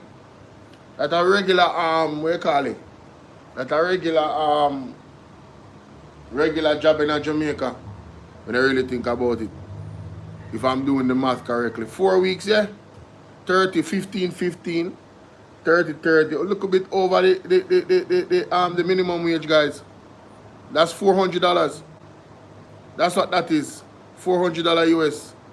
So it sounds like a lot of money in Jamaica, but that's no money. Right? But as we say, at least they might get something in it. The bus fare, lunch, whatever. That can at least cover that while they might learn the trade. You feel me I deal with. Yeah, exactly. They might look free labor. Philippa, you're thinking of Philippa. Hey, Philippa, you're thinking Philippa. More no, I mean just want. Hey, let me tell you something. You see the way of them are going, ladies and gentlemen, and how them are attack the Auditor General. Me just want to make sure, say, every single dollar we get from overseas for this hurricane, we want to make sure, say, we not hear no report from the Auditor General, say, them not have the right procurement document, and they not have the receipt to tell we say the money go this so, or this they buy. Me no want to hear that, you know. Because according to Arbin Hill, this government is transparent, right? People in Jamaica, anyhow, the man them coming up foolish is more than they listen to them carefully, you know. A president for going, you know. Oh, what you say? In the US, laborers get $150 a day. Damn. A day? Damn. Well, yeah, that makes sense. US, yeah, that makes sense. $150 a day. And that might be considered small anyway for them. National exposure because the participants will benefit from visiting technical expertise and structured partnership with countries including Rwanda, Ghana, Ethiopia, and Ghana. And so we find that to be another added element of our work. Mr. President, I'll quickly just say something on Youth Month, which was in November. Mr. President, we had to revamp our plans for Youth Month 2025 in light of changing circumstances post-Melissa. In direct response to Hurricane Melissa, we pivoted away from the scheduled activities and decided to focus our young people on volunteerism. And so the new theme was Youth Can Rebuild Jamaica. The theme deliberately positioned young people as a central agent in Jamaica's rebuilding effort. We targeted 17 communities in the West, roughly 400 youth volunteers drawn from core youth governance bodies, including the Youth Advisory Council of Jamaica, the National Youth Council of Jamaica, the National Youth Parliament of Jamaica, the Jamaica Union of Tertiary Students, National Secondary Students Council, and Jamaica Prefects Association. We also had trainees from Hart NSTA participating. Mr. President, it's important that we don't just give our children book knowledge, but we also teach them civic pride. And in emphasizing volunteerism, where they think about others and not just themselves, is an important component of the work. You need to tell all your elaborate them that. You need to go teach all your elaborate them to think about everybody else and not just themselves. Because if they did, and if your government did, then you guys would not be supporting the police in unaliving our citizens. Yeah. You would not be supporting Christopher Tufton as a minister. All of you that are quiet about Christopher Tufton, you guys would have said Christopher Tufton needs to resign. You guys would have said Andrew Wallace needs to resign long time if you were thinking about what was best for this country. So you guys need to learn civic pride as well. To do, and so I thank them for reaching out and doing this work. We also took the opportunity to conduct a youth impact assessment while we visited affected communities, Mr. President. This led to practical, near real-time intelligence gathered directly from the lived experience of young Jamaicans affected by the hurricane. And this rich trove of data has become policy inputs. It helped us at the ministry to narrow down priority needs, understand the ways in which the storm is disrupting education, training, employment, and household stability, and to capture the concerns and suggestions of young people as we rebuild. I want to commend Minister Crawford for her leadership in coordinating these activities, and I also commend all the volunteers who gave their time, their energy, and their compassion. So what it says, You know, when Jamaica calls, our young people can and do answer. They showed up, not just with words, but with their work. And we should all be very happy. Mr. President, I'm concluding. In closing, let me return to first principles. Education is not merely a sector. We're protecting the future of Jamaica by prioritizing the recovery of our education system. So at that early read when I do, and him wife, at that time when I do when I education minister. Storm disrupts schooling, it threatens learning, opportunity, household stability, and national productivity all at once. We must respond strongly and with alacrity once these challenges arise. And that is why this administration's response has been decisive, swift, and coordinated.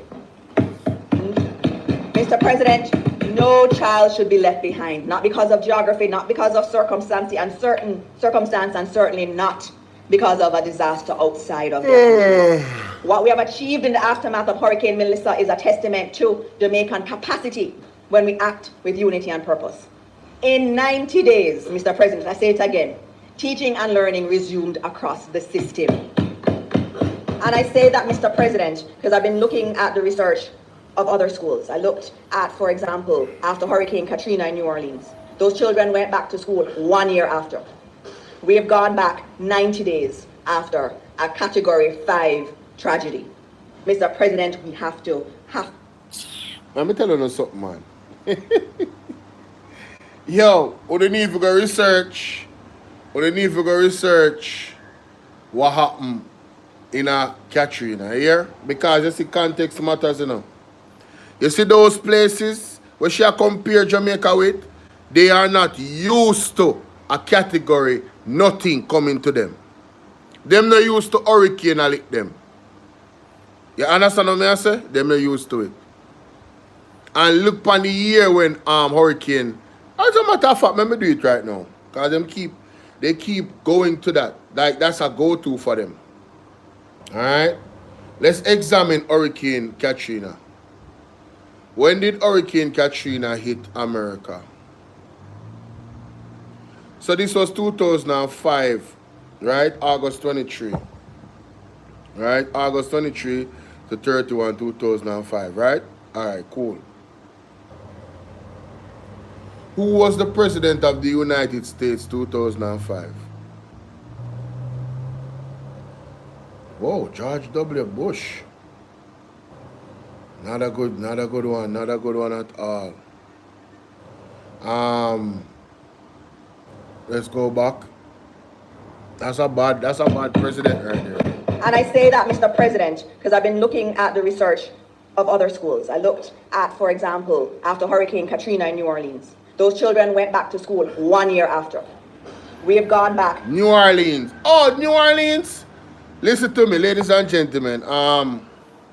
It's not because. Listen to me. Hey, listen. This is a bad example. I'm sorry. Real talk. This is a bad example, man. New Orleans. Those children. 2005 New Orleans.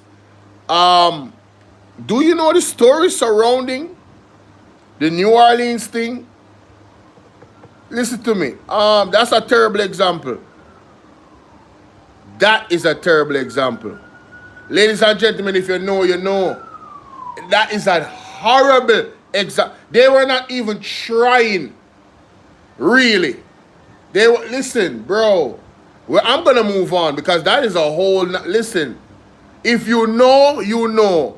New Orleans, ma'am, yo, sure. To school 1 year after. Hey, me need to start do like when them call it, I keep forgetting the name where you pay Patreon. I need to start doing Patreon because some of the conversation we'll have around some of these things, we can't have it on this because they're gonna say it's a conspiracy. That's what they're gonna say, you know. It's a, ladies and gentlemen, there was a big conspiracy surrounding New Orleans 2005. You heard what I said? This is a terrible example for Dana Morris Dixon to use. But, you know, this is what they do. You know? It's too juicy for her to not use it. But using that does not validate no. No. Ladies and gentlemen, take my word for it. New Orleans 2005, there was a big conspiracy around that. Big. If I call my friend from New Orleans right now, she will tell you. Hold on, let me call her, by the way. And I've never talked to her about this. I don't think I've ever talked to her about this. All right, let me call her. Let me call her right now, just to give you guys context.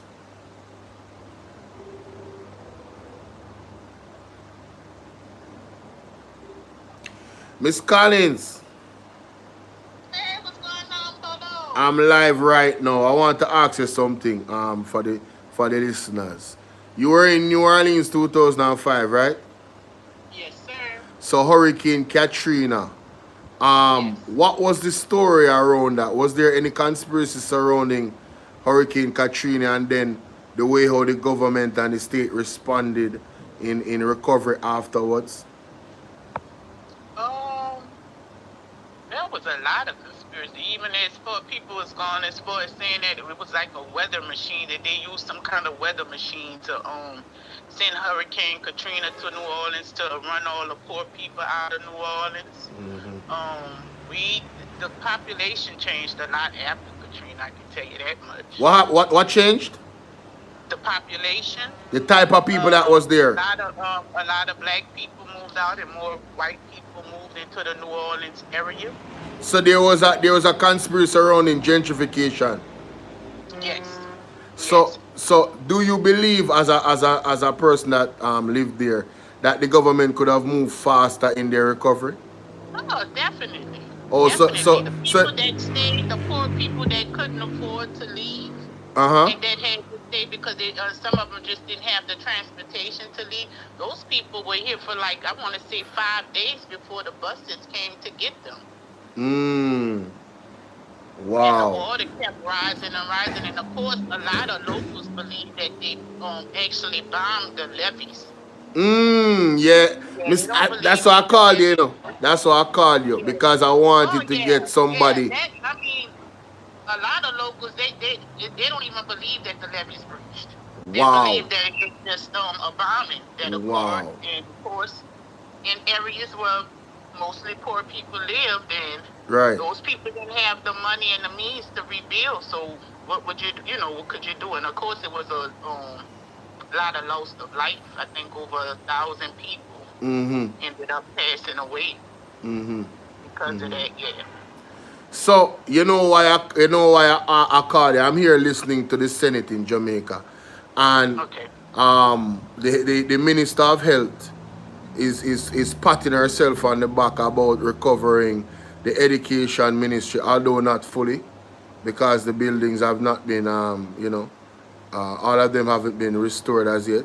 But after 90 days, classes has resumed, and she's comparing Hurricane Katrina, and it took a year for New Orleans some schools over there to get back. And I'm saying the amount of resources that America has, context really does matter, because I knew there was some conspiracy surrounding that.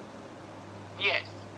And it took more than a year. I mean, it took in some areas longer than a year. In some places and it's been last year made 20 years. And some places still never recovered. Yo, man. Some areas, yeah. Right. Yes. I appreciate you. A storm like Katrina, it could be years. It can take years. Right. I appreciate you taking the time, sweetheart. Oh, you're welcome. All right. Have a wonderful day. You too. That's Miss Collins, ladies and gentlemen. I told y'all, you hear the New Orleans accent? That is Miss Collins. I know what I'm talking about. I'm not capping. Yo, Nehru, I am not capping. This is a bad example, bro. This example Dana Morris Dixon using is a terrible example. To say, oh, New Orleans took 1 year, boop de whoop de boo. Bro, there was a whole conspiracy surrounding that. You heard what you said? Some people believe that they bombed the levee, that the storm did not compromise it. Some people believe that the storm was not even natural. You understand? That's the reality surrounding Hurricane Katrina in 2005. So stop playing Dana Morris Dixon. Ha! Stop playing. That's a New Orleans native talking right there. And she said they could have easily restored things faster. It's not that they didn't have the ability to. Don't get it twisted. Don't let them fool you.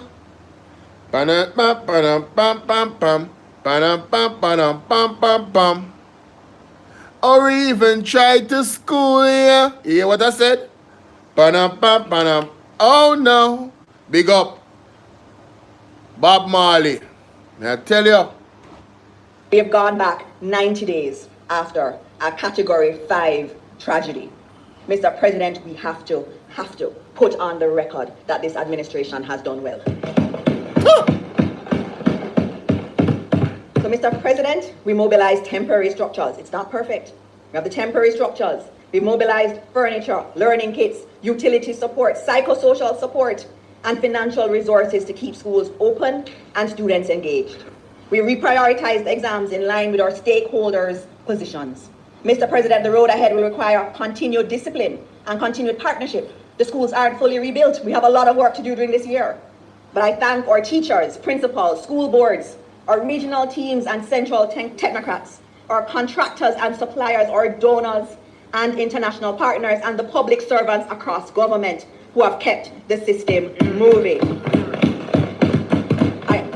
Mr. President, I also thank parents and students for their patience and determination. Jamaica did not choose this storm, but we're choosing our response. And our response is to rebuild stronger, recover faster, and protect learning as a national priority. Immanuel Kant once said that it is through education that all good in the world arises. And colleagues, I would like to add our flavor to that quote. Mr. President, it is through education that Jamaica's best days will be achieved. And this not under Jamaica Labour Party, because we don't build one school all now. If that is true, PMP are the best government. PMP are the best government ever run Jamaica. Record number of school built. If you believe that. Is committed to that. Mr. President, may I please you. Come on from the screen, man. Minister Martin. Oh, you're so sensible people. 15 minutes with your presentation. Tired to listen to she, brother. 15. Let me hear what Senator them must say on the PMP side. In response.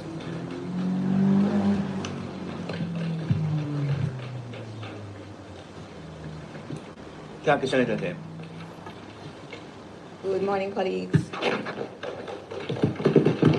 Happy New Year as well.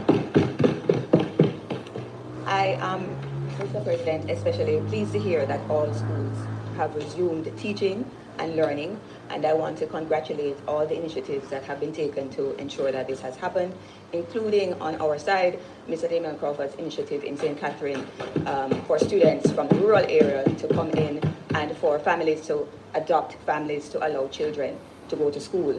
I want to commend teachers who also take individual initiatives to ensure that their children are learning, even while teachers themselves have suffered in this period. And I reiterate, as I did the last time, I would like to hear from the Minister what special initiatives are being made to ensure that teachers' well-being is attended to in the post-Melissa recovery period. While I am happy about the return to the classroom, I'm also especially interested in not just the return, but also what is the quality of return. In that regard, I would want to hear more about what exactly it looks like for children to be in school at this time. When should we expect that they have roofs over their heads, that they have water, that they have electricity, and that the conditions are more ideal? And in addition to that, what exactly do the conditions look like on the ground?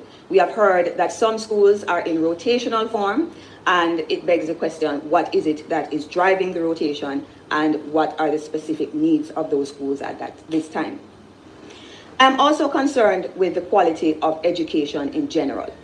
We did not just emerge upon crises in education in Melissa. We have long-standing concerns about the quality of education, including as... Wanna hear sensible people?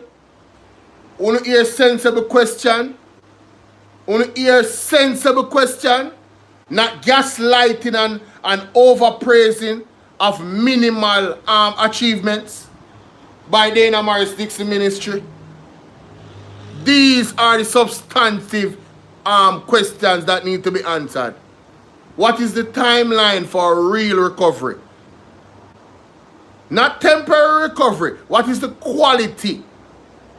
What quality situation are the students in? And remember, the learning problems in Jamaica is not Hurricane Melissa's fault. It predated it long before that. The literacy issues and everything. So you can imagine how Hurricane Melissa hitting would even give us even more of a challenge. See, what Dana Morris Dixon just tried to do, is to pretty up and tie a bow upon a bare minimum. They haven't even fully recovered yet. They're in the process of recovery. And she's trying to heap praises on her administration and comparing herself with New Orleans, which we addressed that. We never forgot about this. Mighty God. What a thing. Let's continue. The literacy in our population, and I note the minister's emphasis on testing at grade 6 or introducing testing at grade 6 for literacy. In our system, we have learned our children learn to read up to grade 3, and then they read to learn thereafter. Thereafter, starting at grade 4, they are in constant testing environments, and there is tremendous emphasis on testing, which in my mind questions whether the testing is not a substitute for actual education.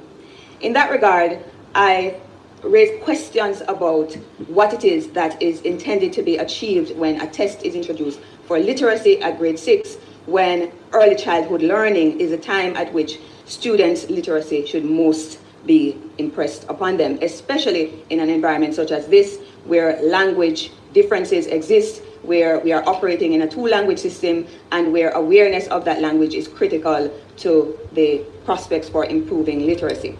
Is the expectation that it is at the secondary level that the children will be catching up and improving their reading and comprehension at that stage? Certainly, we all know that the secondary school system is meant to prepare students for the world of work, and if they are spending those years catching up, it begs questions about what is the quality of education at the primary level. In addition to this, I am concerned about what we are learning from the data that the ministry is receiving about how our students as well as our teachers have experienced Melissa and its aftermath. At the last sitting where the minister gave us an update, I recommended a collaboration with the Ministry of Culture that would deal with the questions of trauma and put in place a national program of repair incorporating the arts and measures like storytelling and such. You have reiterated today that the arts is deployed in the psychosocial therapy that is being conducted within the schools, and therefore I would like to know, or for you to advise us, what are we learning about the mental health of our children and our teachers, and how exactly are we helping them to recover in that sense? We are all concerned with where education is going, and Melissa has certainly put a spoke in the experiences of schools and of rural communities in particular, but I would hope that in this process we are also beginning to focus on what is needed within our education system. I see here where there is an emphasis or a change in the emphasis on what will be examined in the PEP examinations, where you are saying that non-essentials are going to be removed and that core is now being centered. What exactly are these non-essentials? Why were they included in the first place? And what does it mean that we can now focus on core We would like to know what is core, what is expected from this attention to core, what does it mean in the bigger picture of the quality of education that is being offered in Jamaica. In the future sessions of the Senate, I expect that we will be having debates about what the quality of education is, what education should look like, what is the ethos of education in the society, and how we imagine that we will use the education to build the kind of society that we would all want to live in, including values like respect for each other, respect for our cultural background or history, and how we can create new knowledges to make us a society that is ready for climate disaster, ready for innovation, ready for creating a Jamaica where people actually want to live. Thank you.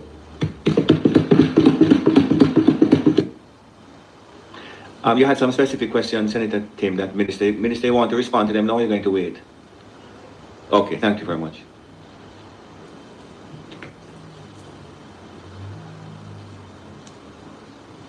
Senator Anderson, you are in your seat or you are? I am not. I sought permission earlier. Okay. Leader. Was that moved again? So should I seek permission again? You don't need it again. You have my permission. All right. All right. Thank you, Senator Tim. Senator Anderson. Sure. Thank you. Thank you, House Leader. Oh, she can't respond yet, you know. She can't respond yet. She have to wait and get, you understand? She have to digest the question because of some yo, it's a Damian Crawford moment that you remember when Damian Crawford is running pan flight green. It's a Damian Crawford moment, you know. Thank you so much for the comprehensive report. It gave us good insight. I had 3 questions. I noticed you spoke about World Food Program and them helping to assess to restart the school feeding program. I wondered if there was a timeline for them to be ceasing their services and to find out if the program that will be restarted through school feeding will also incorporate families, because I'm assuming that not all the families immediately will be returned to normalcy. The Bridge Initiative, I know you named a definite number of youth, 200 to start. I wondered how they were selected. They have not been, well, my request is that it's in a non-partisan way, and that people who actually need it, and that representatives across the aisle also get to suggest names for people to join. And then the last thing I wonder why you're getting help, Minister. Minister, why somebody on your side feel that they have to help you? Tell them not to help you. Senator Anderson, just stick to your script. You're good. All right. And then lastly, Minister, I know that Senator Thames spoke about the assessment for teachers, but I really want to put the question back on record, because I know that several of our teachers are actually suffering. Just now I got a message on my phone from a teacher in Hanover who actually lives on the school property, and the flat, the roof is gone, but she's been told to put the roof back on and school starts back next week for her. So I really don't know how we're helping the teachers themselves. Wait. No.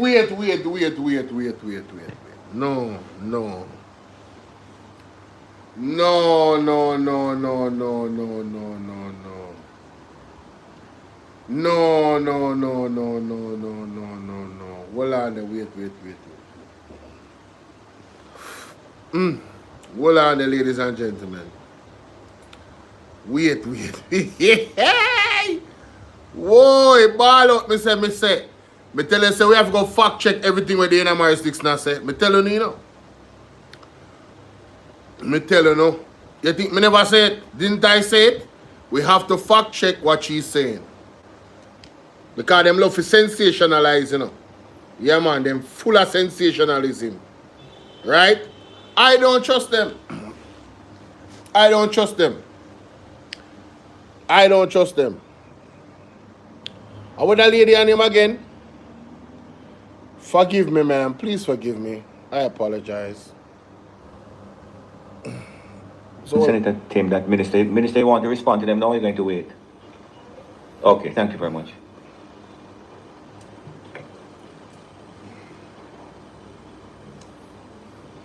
Senator Anderson, you are in your seat or you are? I am not. I sought permission earlier. Okay, good. So, ladies and gentlemen, the MAGNITSKY today and I send it today. I'm there review it live on my YouTube page. As a matter of fact, for you on TikTok, go to the bio and click the YouTube link and subscribe to Bolo VNR 2.0 Zane, and then you can subscribe to all of my other pages from Bolo VNR 2.0. Now listen, this is Senator Anderson. the way all the animalistics to come out, you would think that flowers are bloom, the fruit, them dip on the tree, and everything just Gucci and alright with the building them and school open, and everything just good. I want to listen to them questions here. Them three dagger here, where Miss Anderson asked the animalistics. Listen to this. Was that moved again? So should I seek permission again? You don't need it again. You have my permission. All right. All right. Thank you, Senator Tim, Senator Anderson. Sure, thank you. Thank you, House Leader. Minister, thank you so much for such a comprehensive report. It gave us good insight. I had 3 questions. I note you spoke about World Food Program and them helping to assess to restart the school feeding program. I wondered if there was a timeline for them to be ceasing their services and to find out if the program that will be restarted through school feeding would also incorporate families, because I'm assuming that not all the families immediately will be returned to normalcy. The Bridge Initiative, I note you named a definite number of youth, 200 to start. I wondered how they were selected. They have not been well. My request is that it's in a non-partisan way, and that people who actually need it, and that representatives across the aisle also get to suggest names for people to join. And then the last thing I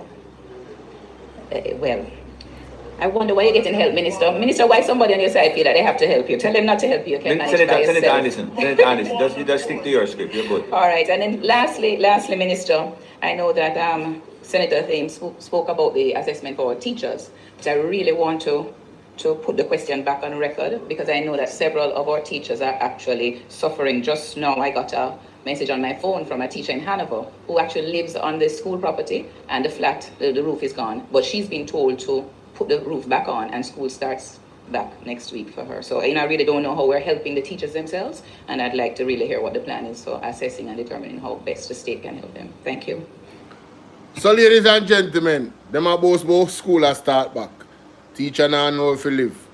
Zane, and then for the start back school. Are they truly considering the mental condition of the teachers? And they are patting themselves on the back about their administration and what they have done. But tell them, so we have to fact check everything what them people are saying. Mighty God. Yo! Wagwan Khalid. Una hear this? Whoa, what a dagger. What a dagger. Dahlia, talk shoot. Me say they love gloat. Pride come before the fall, man.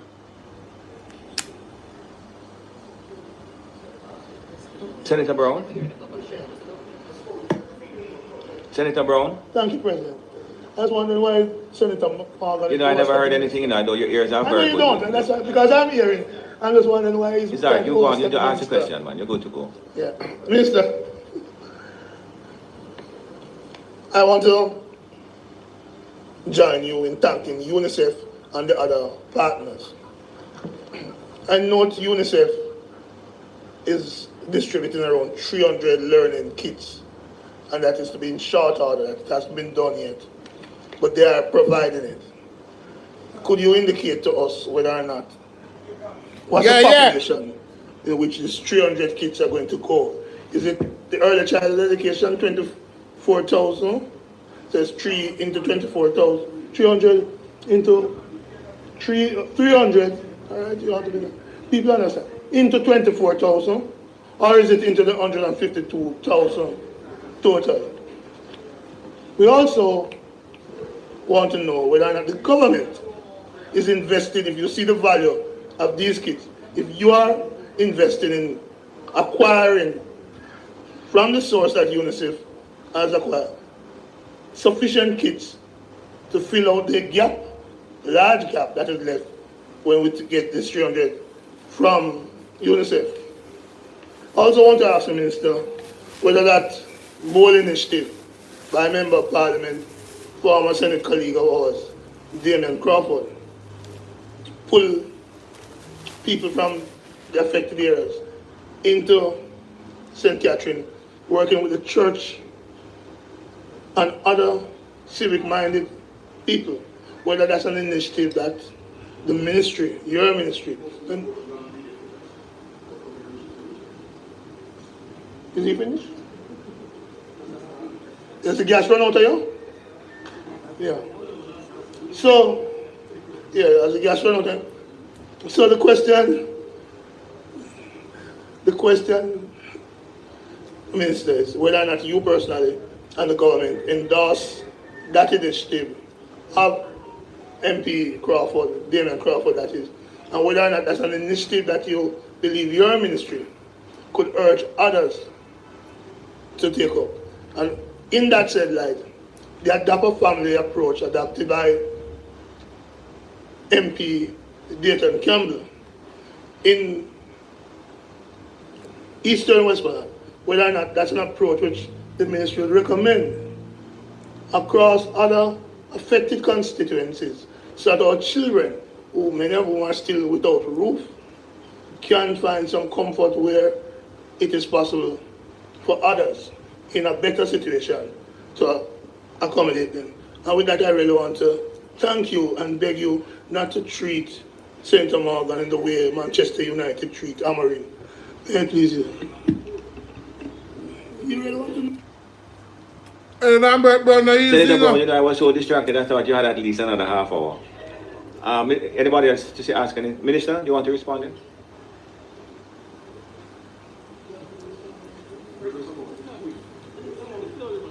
1 minute, Minister. 1 minute, please. Mr. President. Yes. You have a question to ask? Yes, for the Minister.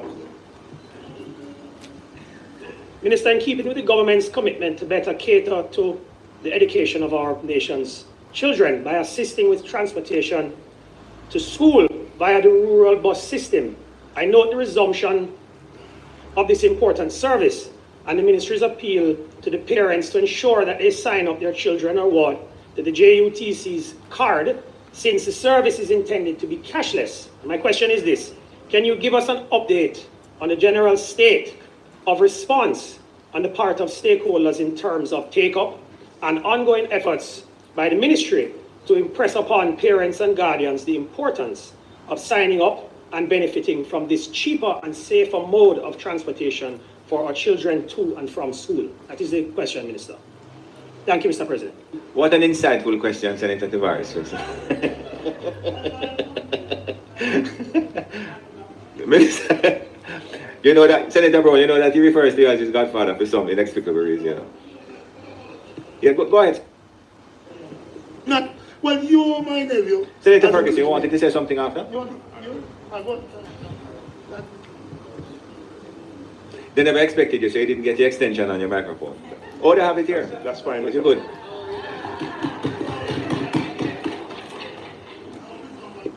Thank you, Mr. President. Minister, very comprehensive report. And I want to join my colleague in commending the ministry for the fact that teaching and learning is happening in all schools. So a lot has been said about the reopening of schools, but I wonder, Minister, is there any data available re-attendance at schools in the post-Melissa period? Whoa. And how that compares to what the baseline would have been prior to Melissa? The second question is, naturally I'm anticipating that there's a difference in attendance, right, particularly in the most affected parishes. What are the specific initiatives that the ministry is pursuing in relation to improving attendance numbers, and what kind of targets have been set, re-attendance, and over what time? Thank you. Right. Thank you, Senator Ferguson. Senator Brown? No, that is a more constructive question than when the other brother come up and talk about bus and all of that. That constructive. What is the attendance looking like? And what are you going to do to improve attendance? What a bright fellow. What a bright fellow. Okay, Minister.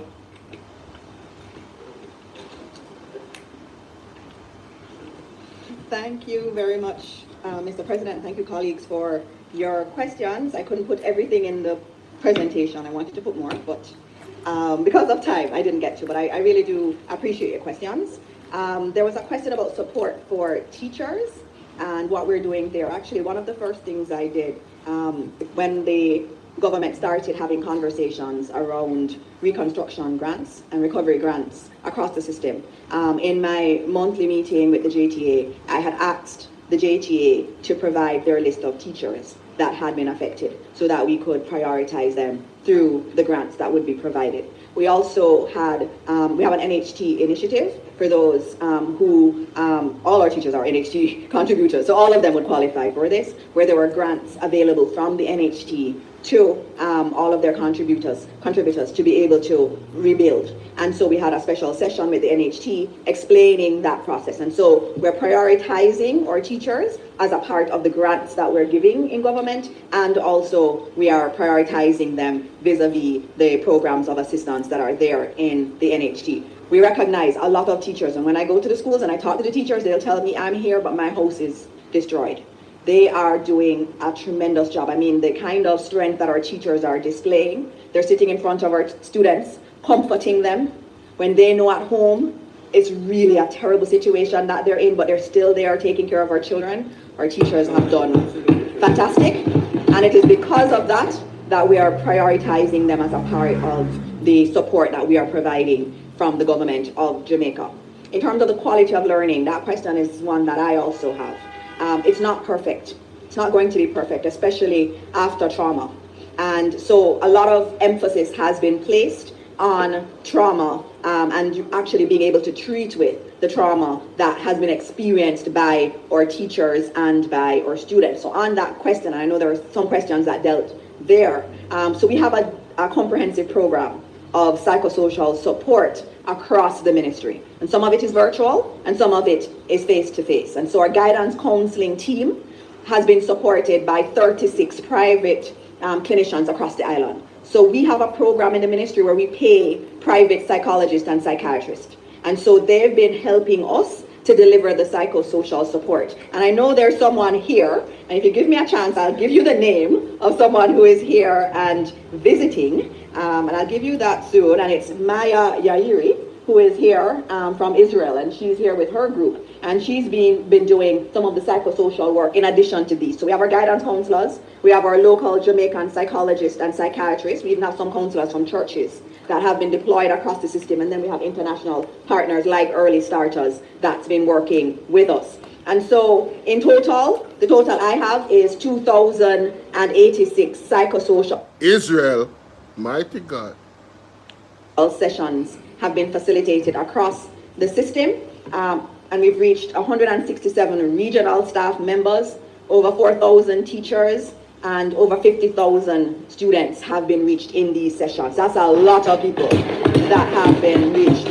We've also made it a priority to also include the parents, because sometimes with trauma, when you're hit with trauma, your children are going through the trauma, you're going through the trauma, it can be overwhelming.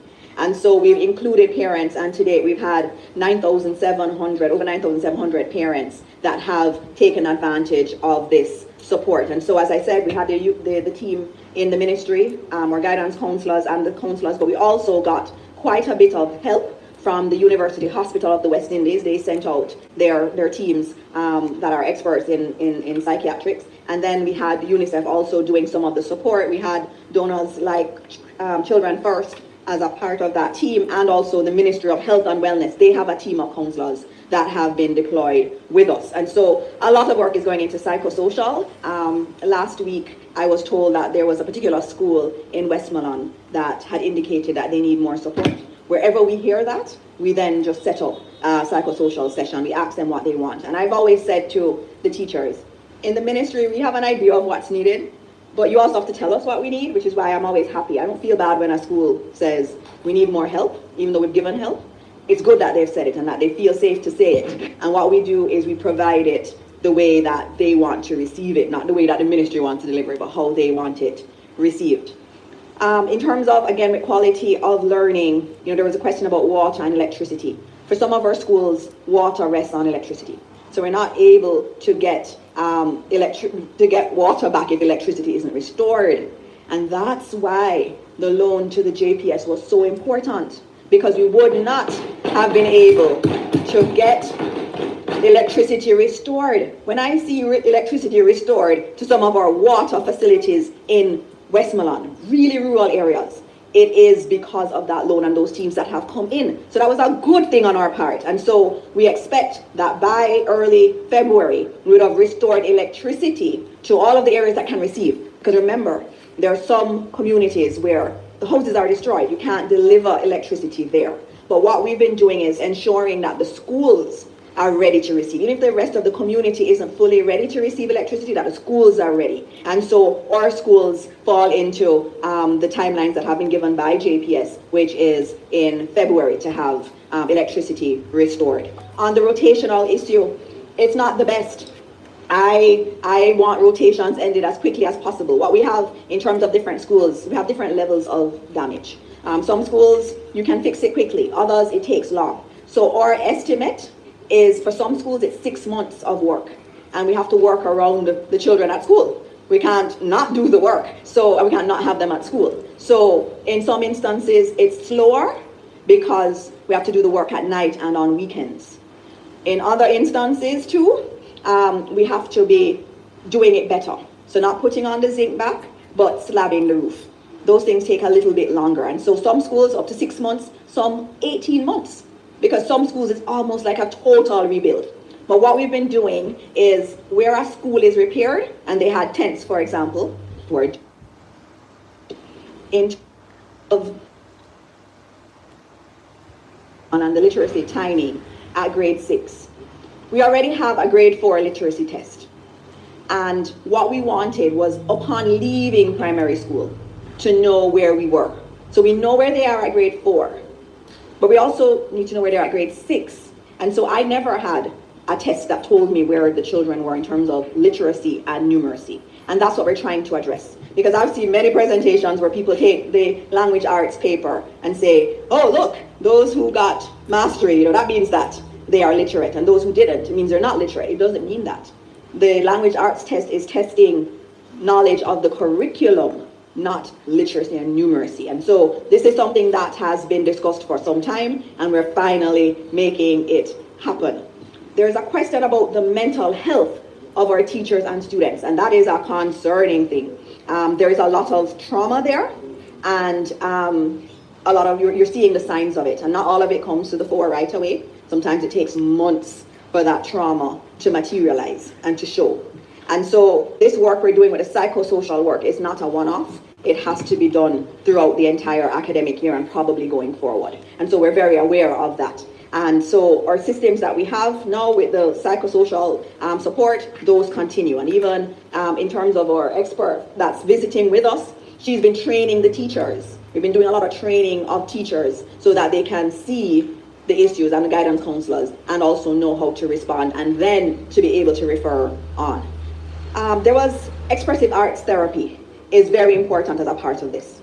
Dance and music is actually an articulated element of the psychosocial support. Our children love to sing and dance. And so the cultural dimension is actually one of the best ways for us to treat with psychosocial trauma. And so that is very much integrated, and there's actually or expressive arts therapy program which we have, and we have it really documented in terms of how it works in our schools.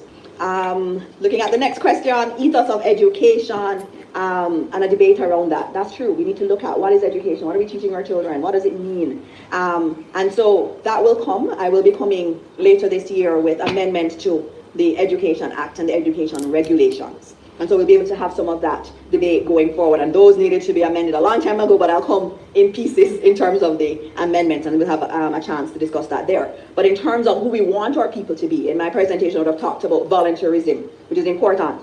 Having them feel that there's something bigger than them, that this Jamaica project that we have includes them, is really important. And that's why in 2023, under Minister Favour Williams, we reintroduced civics into the schools. So civics is taught in schools now, and it's a priority because we understand that they have to have that sense of self and understand what it means to be a Jamaican and what it means to be more than just about your personal goals. And so civics is being taught, and that's one of the ways to address where my Senate colleague had started the conversation on.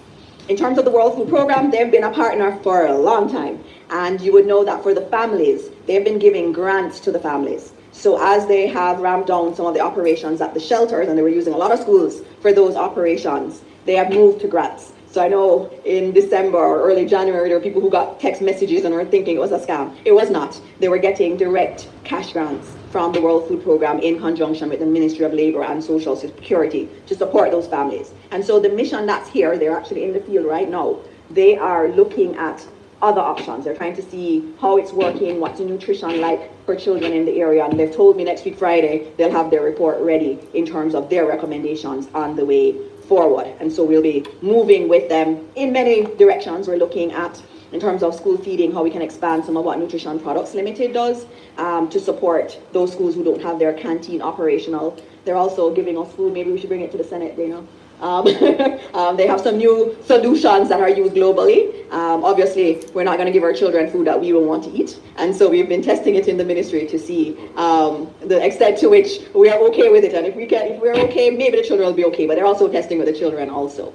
In terms of the bridge program, which is very important, we need laborers in the West to help to repair. And we have a lot of young people who are unemployed. So bringing them in is important. And the way we usually do things with HEART programs is we have the MPs recommending students in the area to us. And so we'll continue to use that program. So the MPs will be the ones that will be working with us on that. In terms of the UNICEF kits, they're great. They're wonderful. And you should look at them outside again. But I should note that UNICEF supplements what we have. And in my presentation, I would have spoken about the kits that we in the ministry created and shared. And I had one here, which is this. So we have a stack. So UNICEF's own are in the box and outside. But we have a whole stash of books. So when we go outside, you and I are going to go together. And you're going to see all of them. And let me show you some other ones, since you give me time to show and tell. All right, look at this. Literacy is important. And that's been one of my priorities. And I said to the PS, last year I got a stash of books because one of our priorities was giving every primary school child in Jamaica their own set of books. Because the bookshops tell me that the parents come, they buy the books on the list, but they don't buy any reading books for the children. And so a priority was having every child from grade 1 to grade 3 having a stack of books that they could read. And I got them, I took them home the weekend and I read them. And they were nice, but they were wordy. So they were nice for me. But I have children who don't like to read. And what they like are graphic novels. And so I said to the PS, we need graphic novels, especially for the boys. And some of the storylines felt girly. And so I said we needed things that were better for the boys. And so here you have graphic novels for the boys that have been created in the ministry with Jamaicans. Nothing good in here. And you notice it's about football, we include sports. Anyway, but it is, and in there too, it's not just the boys that are playing sports, it's girls too. Because remember, anything a boy can do, a girl can do. And so, but it does help, almost. That is not true, ma'am. That is not true. The feminism, the feminists just came out of you. Everything boys do, girls can't do. That is a lie from the pits of hell from Satan. Alright, let's just keep it about a being. Things women can do, boys cannot do. And things boys can do, women cannot do. Let us keep it a being. Alright? Just keep, there's a number of things. Not a small amount. A number of things woman can do, a man can do. And there's a number of things a man can do, a woman can do. So just keep it, just sit down. These feminists always try to superimpose themselves. Right? And I try to compete with man. Moving on.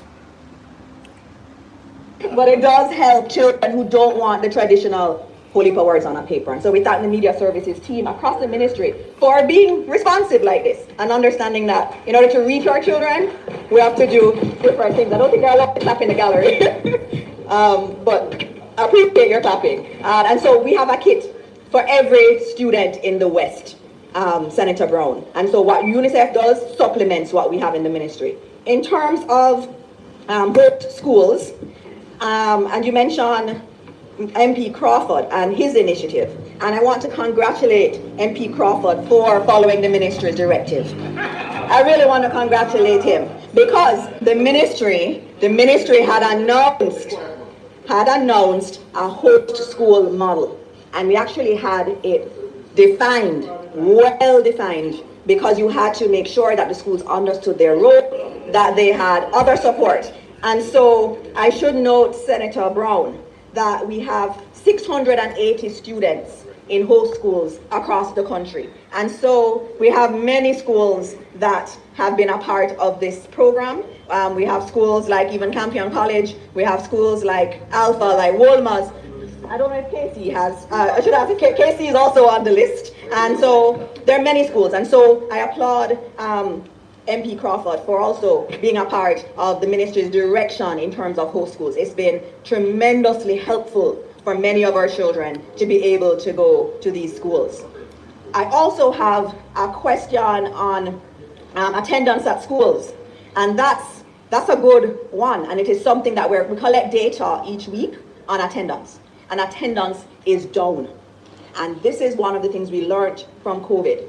So when I was out there saying that we need to get the children back in school as quickly as possible, and when I'm saying we need to open, even if it's on a rotational basis, it's because the data shows us that the longer they're out, is the higher the likelihood that they will not return. And so what we've been doing is taking the attendance, and each week it goes up, but we have to be deliberate. So our guidance counselors have to be going out into the communities to find the children. So when I go to the schools, the guidance counselors, and I have a conversation around how many children are missing, how many have you been able to reach, and they'll tell you the numbers. They always come with their numbers, and we talk about what is happening with our children. It's especially acute with our teenage boys. And what happens is that they try to go and help their families, and their families, obviously their homes have been destroyed, and they want to help. And so school for them is not important right now. And so what we've been doing is going into the communities, using the churches, our guidance counselors, talking to the families, reiterating the importance of school and coming to school. And so that is one where we're tracking the numbers. I will, in my next presentation, be giving you the numbers to show you where it is, but it is going to be done. It's something that historically we have seen, and that is why anytime there's a disaster, we're going to have to move quickly to bring the children back, because the longer they're out, the more of a problem there is. And the other question I got was on the rural school bus system. And the rural school bus system has been working. I know there was some opposition to it, but now I think our children have embraced it, our parents have embraced it. It is a wonderful, wonderful, wonderful piece of policy. It's a great piece of policy, and our students... Where the rest of bus then there? Where the money there? But wonderful policy. Where is the rest of money? Where is the buses that we're supposed to get from last year? Where them there? We're not come talk about wonderful policy on my backside. Policy for what? Parents. For thief money. But on February 1, you now need your card to go on the school bus. Now let me tell you what the card does. Here comes the digital training, guys. Here comes the digital training. Everything digital. You never know? Tell us what the card does. When you swipe the card, when you swipe the card, the parent gets a text message that says, Johnny or little Dana went on the bus at this time. When they come off the bus, they swipe it again, and the parent gets another message that they arrived, they came off the bus at school, not at the town center, like some of them have been going. And so this is actually something very good, so that our parents know where our children are. And so February 1, we're saying... Ladies and gentlemen, this is what they do. They bring these initiatives with a idea of creating safety. But it's called tracking. That's what it's called, tracking.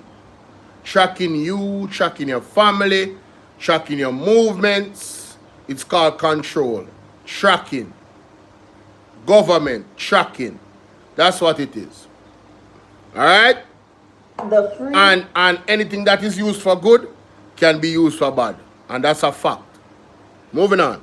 The passage on the bus must come with that card. And so what we've been doing is going across the country. We have our guidance counselors working with our safety branch of the ministry. We've been going around the schools. We have 280 tablets that have been donated by the e-learning Jamaica. That's why I don't have any tablets, Minister Hill. And they've been going around to register our children across the country so that they can get their cards in time for February 1. So I say to parents listening that you need to go and register your children so they can come on the bus free of charge. And then we move to the $50 thereafter, which is $50 per leg. And remember, for many children, it's much more than that they're paying on these taxis. And so that is an important component going forward. Yes, so if you don't understand business, these buses come to take away the taxi man them food. Just in case you don't know. 100%. It starts off cheap and then the prices will raise. Once them get the population or the amount of customers that they want, then can raise it now and then they start to make major profit and that money comes out of the taxi man them hand. At the end of the day, I want to know the parents, you know. Hey, mana. At the end of the day, I own all the parents. PMP Treasurer Keisha Anderson. Her name is Keisha Anderson, okay. Let's continue. So in terms of, I'm trying to get you the numbers that you had asked for in terms of those who have signed up. It's over 7,000 students have signed up so far. And we know there'll be an avalanche of sign-ups next week as we get closer to the February 1 deadline. I'm also going to look at attendance, which had been asked about. In Region 2, we're at 80% attendance. In Region 3, we're at 82% attendance. In Region 4, 72% attendance. Now, those numbers are not where we want it to be. But guess what? We have the numbers. And that's important because it means that we're tracking it. If we don't measure it, we're not really doing anything towards it. And so each week, we're tracking these numbers, ensuring that they're going up, working with our guidance counselors as they go out into the communities. And so, Mr. President, I think I've answered all of the questions that had been asked, and I thank my colleagues for your attention to this and for your support too, going forward. Yes, Senator Brown. Follow up to the questions, to the answers. Minister, of all the buses, rural school buses that were promised, I think we were promised 100 and odd. Aye! All of them Aye! now being received and are in operations. I think there are 60 odd or something like that that was outstanding. Could you indicate the status of those and what role El Hydro is playing in the cards? And the final follow-up question is that thank you for, I hope I can get this one for Sandra, but this is number 1 of 2026. What numbers do you expect to be putting out? And this one is for the boys, but in light of the reggae girls, and since girls do play football, and FIFA has been promoting all of us to play the game. All to play the game. You, me, all of us. Is there going to be one in honor of the great Bunny Shaw? The great Bunny Shaw and the reggae girls? And is there going to be one for Sunshine Girls or Netball Queens? So I hope that 2 and 3 and 4 and 5 will reflect those. Because I believe when you made the point about girls versus boys, you know that there is an issue, which I'm going down there, you know that there's an issue where the international community have been put in a certain direction. And is this part of the Jamaican resistance to that international push? Minister, you can answer that? No, I'm not going back down there in the Senator team. Senator Brown, I've allowed him, but I'm not going back down there. Senator Kim, is one question you have? You can't follow up, Mr. Brown. Everybody asks question and get the answer ready, you know. Senator Kim, I'm going to lean over backwards to facilitate. No, not necessarily, no, Senator Brown. Go ahead, Senator. To extend the gender question, I would like to know if the ministry is taking measures to disrupt the gender rigidity in our social norms. Certainly we know that our current norms lead to violence between men and women, and I would like to know whether any measures are being taken, because you have stated that books are too girly, and that you have replaced the girly books with, I guess, books for boys. And then secondly, I also heard you say that you found that the books that were created were too wordy for children, and I wondered whether the ministry was actually engaging experts on age-appropriate material that feeds into how we might encourage a culture of reading in the society, including bringing parents into the reading or expansion of reading process. Thank you very much, Senator Tim. You know, the girly, I'm not asking you to deal with the question of the word that you used, girly, because it was used within a particular context of trying to identify and encourage teenage boys into the system. I don't want you to go down that road because it is fraught with danger. You answer the second question from Senator Tim. All right, Mr. President. Mr. President. Mr. President.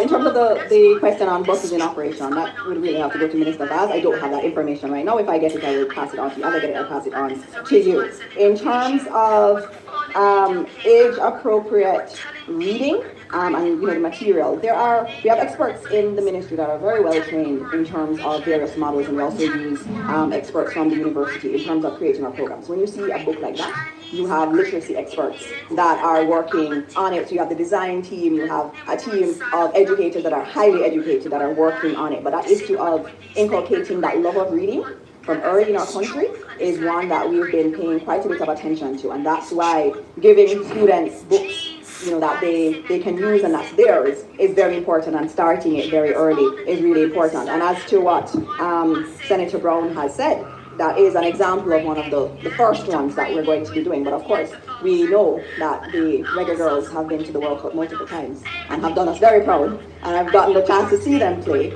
Sometimes I say they perform better than other teams. But I won't go down that road. But we will have other ones. And even cricketers too. We'll do many variations of it. But there's one more question, Mr. President, that was brought up around violence towards women and how we treat with that. And in terms of our violence prevention programs that are embedded in our programs, we do speak on respect for everyone, and how you cope with conflict is absolutely an important part of the softer skills that we're trying to engender in our schools. Thank you, Mr. President. Thank you very much, Minister. Minister Hill? Anything? No. Announcements? Laid on the table of the Senate are the following: the National Housing Trust, Housing Benefits, Special Selection, Juno Crescent Housing Project Order 2025 under the National Housing Trust Act. Annual report of the Bath Fountain Hotel for the year 2021 and 2022. Annual report and audited financial statements of the Montego Bay Convention Center for the financial year 2021 and 2022. Annual report and audited financial statements of the Jamaica Promotions Corporation's JAMPRO for the year 2023-2024.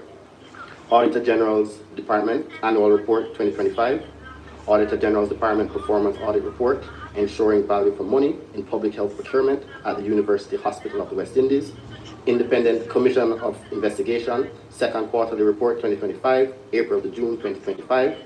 Independent Commission of Investigation, Third Quarterly Report 2025, July to September 2025. Integrity Commission's Investigation Report into concerns that Ms. Sashna Bolo, a securities analyst employed to the Financial Services Commission, failed to file her statutory declarations with the Commission for the year 2023, contrary to law. Integrity Commission's Investigation Report into concerns that Ms. Tamida Aplik, a securities analyst employed to the Financial Services Commission, failed to file her statutory declarations with the Commission for the year 2023, contrary to law. Annual report on audited financial statements of the Women's Center of Jamaica Foundation for the financial year 2017-2018. Report on the appropriation account, head 5,000 recurrent Auditor General Department for the financial year 2023-2024, and its related ministry paper numbered 1 of 2026, titled Certified Appropriation Accounts, head 5,000, Auditor General's Department for the financial year 2023-2024, and Auditor General's Department Appropriation Account 2023-2024, head 5,000 recurrent. Thank you. Thank you very much. Bills brought from the Honorable House of Representatives. Petitions, papers, reports from committees, notices of motions given orally, questions and answers to questions, motions that may be made at the commencement of public business requiring notice, motions relating to the sitting of the Senate, motions for leave to introduce bills, presentation of bills without the leave of the Senate first obtained. Public Business, Minister Hill.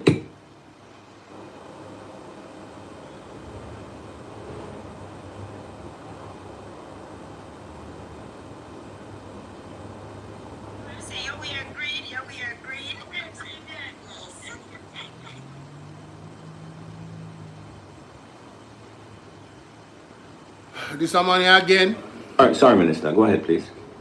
Mr. President, on the 19th day of December 2025, the Trade Standard Incandescent Light Source Prohibition, except under the license, Order 2025, was laid on the table of the House and notice given for its affirmation. So, Mr. President, pursuant to the agreement of the April 19, 2018 among the energy ministers of the Caribbean Community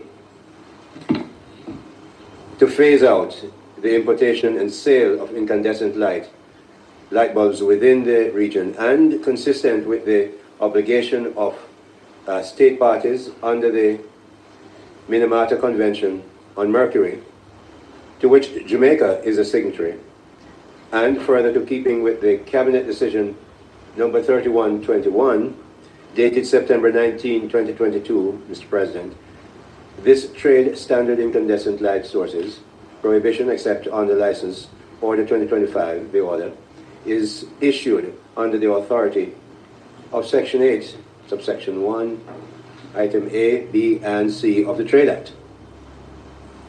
The order provides for the prohibition, except on the license of the import, export, manufacture, distribution, sale, and purchase of standard incandescent light bulbs commonly used for household, commercial, and industrial lighting with effect from April 1, 2026.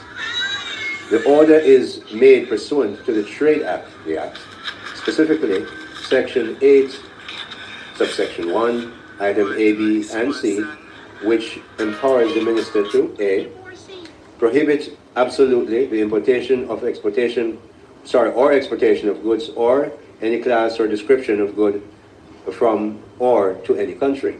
B, prohibit such import or export except under a license granted by the Minister. And C, regulate the distribution, purchase, or sale of goods or any class of description of goods.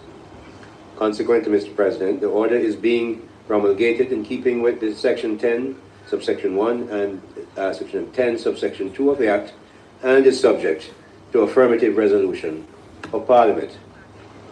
The objects of the order are to facilitate the phase out inefficient lighting technologies, support national energy conservation initiatives, align Jamaica's trade regulations with sustainable environmental goals, and enable a controlled and limited use of incandescent light sources where no suitable alternative exists. The order. Clause 1, citation. This clause provides for the short title of the order. Clause 2, interpretation. This clause defines. Man, I read too slow, brother. Authorized use, which, Mr. President, means incandescent light sources as outlined in the first schedule. License, Mr. President, is to mean a license as granted by the Minister under Clause 4 of the order. Standard incandescent light. Is it that it used supporting this order? This is the final one. This schedule provides for the application form that must be used when applying for a license to import incandescent light sources. Sorry. It pleases you, Mr. President. Yes, Senator Scott Motley. If it pleases you, Mr. President, I think it would be absolutely elusive that the opposition would be supporting this order. We understand how the technology has improved in many areas, and we understand what incandescent lighting does to our environment. Not only is it that it uses a lot of electricity, and we know the impact of electricity on carbon emissions, but we do know that the LED lighting or other lighting is far more efficient. 90% of the heat which an incandescent bulb generates is just lost, is wasted. So of course we applaud it. We do understand why it is necessary to phase it. and that there are circumstances in which there is no substitute, so you have to use it. But generally speaking, we support this amendment which has been made. We believe that it is vital. We think that it will actually help the economy as it will reduce costs. And you, Minister, have a particular interest in ensuring that medium and small businesses benefit from reduced charges. So without delay, Mr. President, may I indicate that the opposition supports this order. Thank you very much. Minister?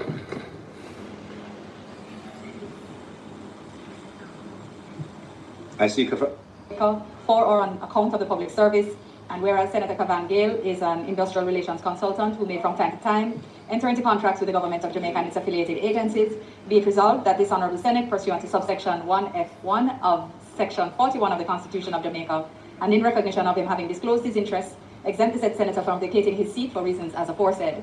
Mr. President, I further beg to give notice that at a later stage today, I will move for suspension of the standing orders to enable me to take this motion.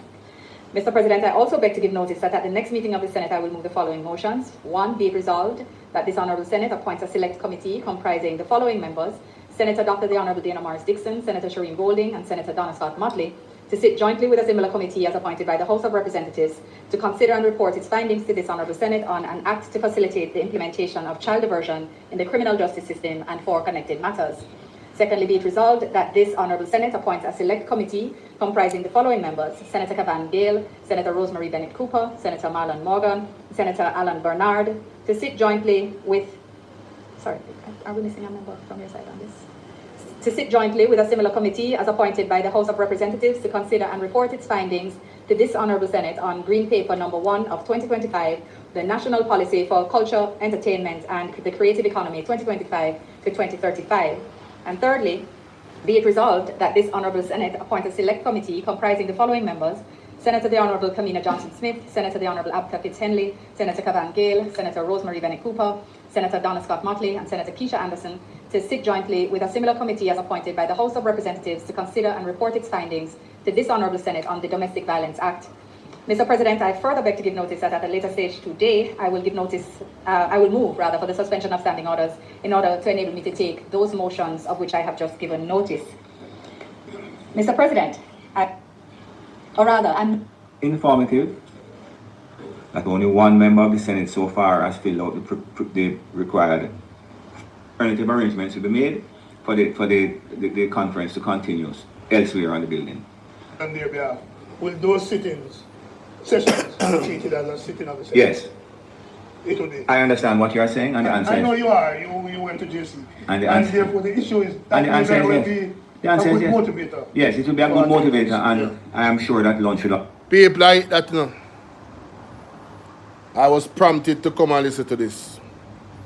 You know, and respect to those that came through, respect to those that watched the replay. And see you guys later, man. I'm out.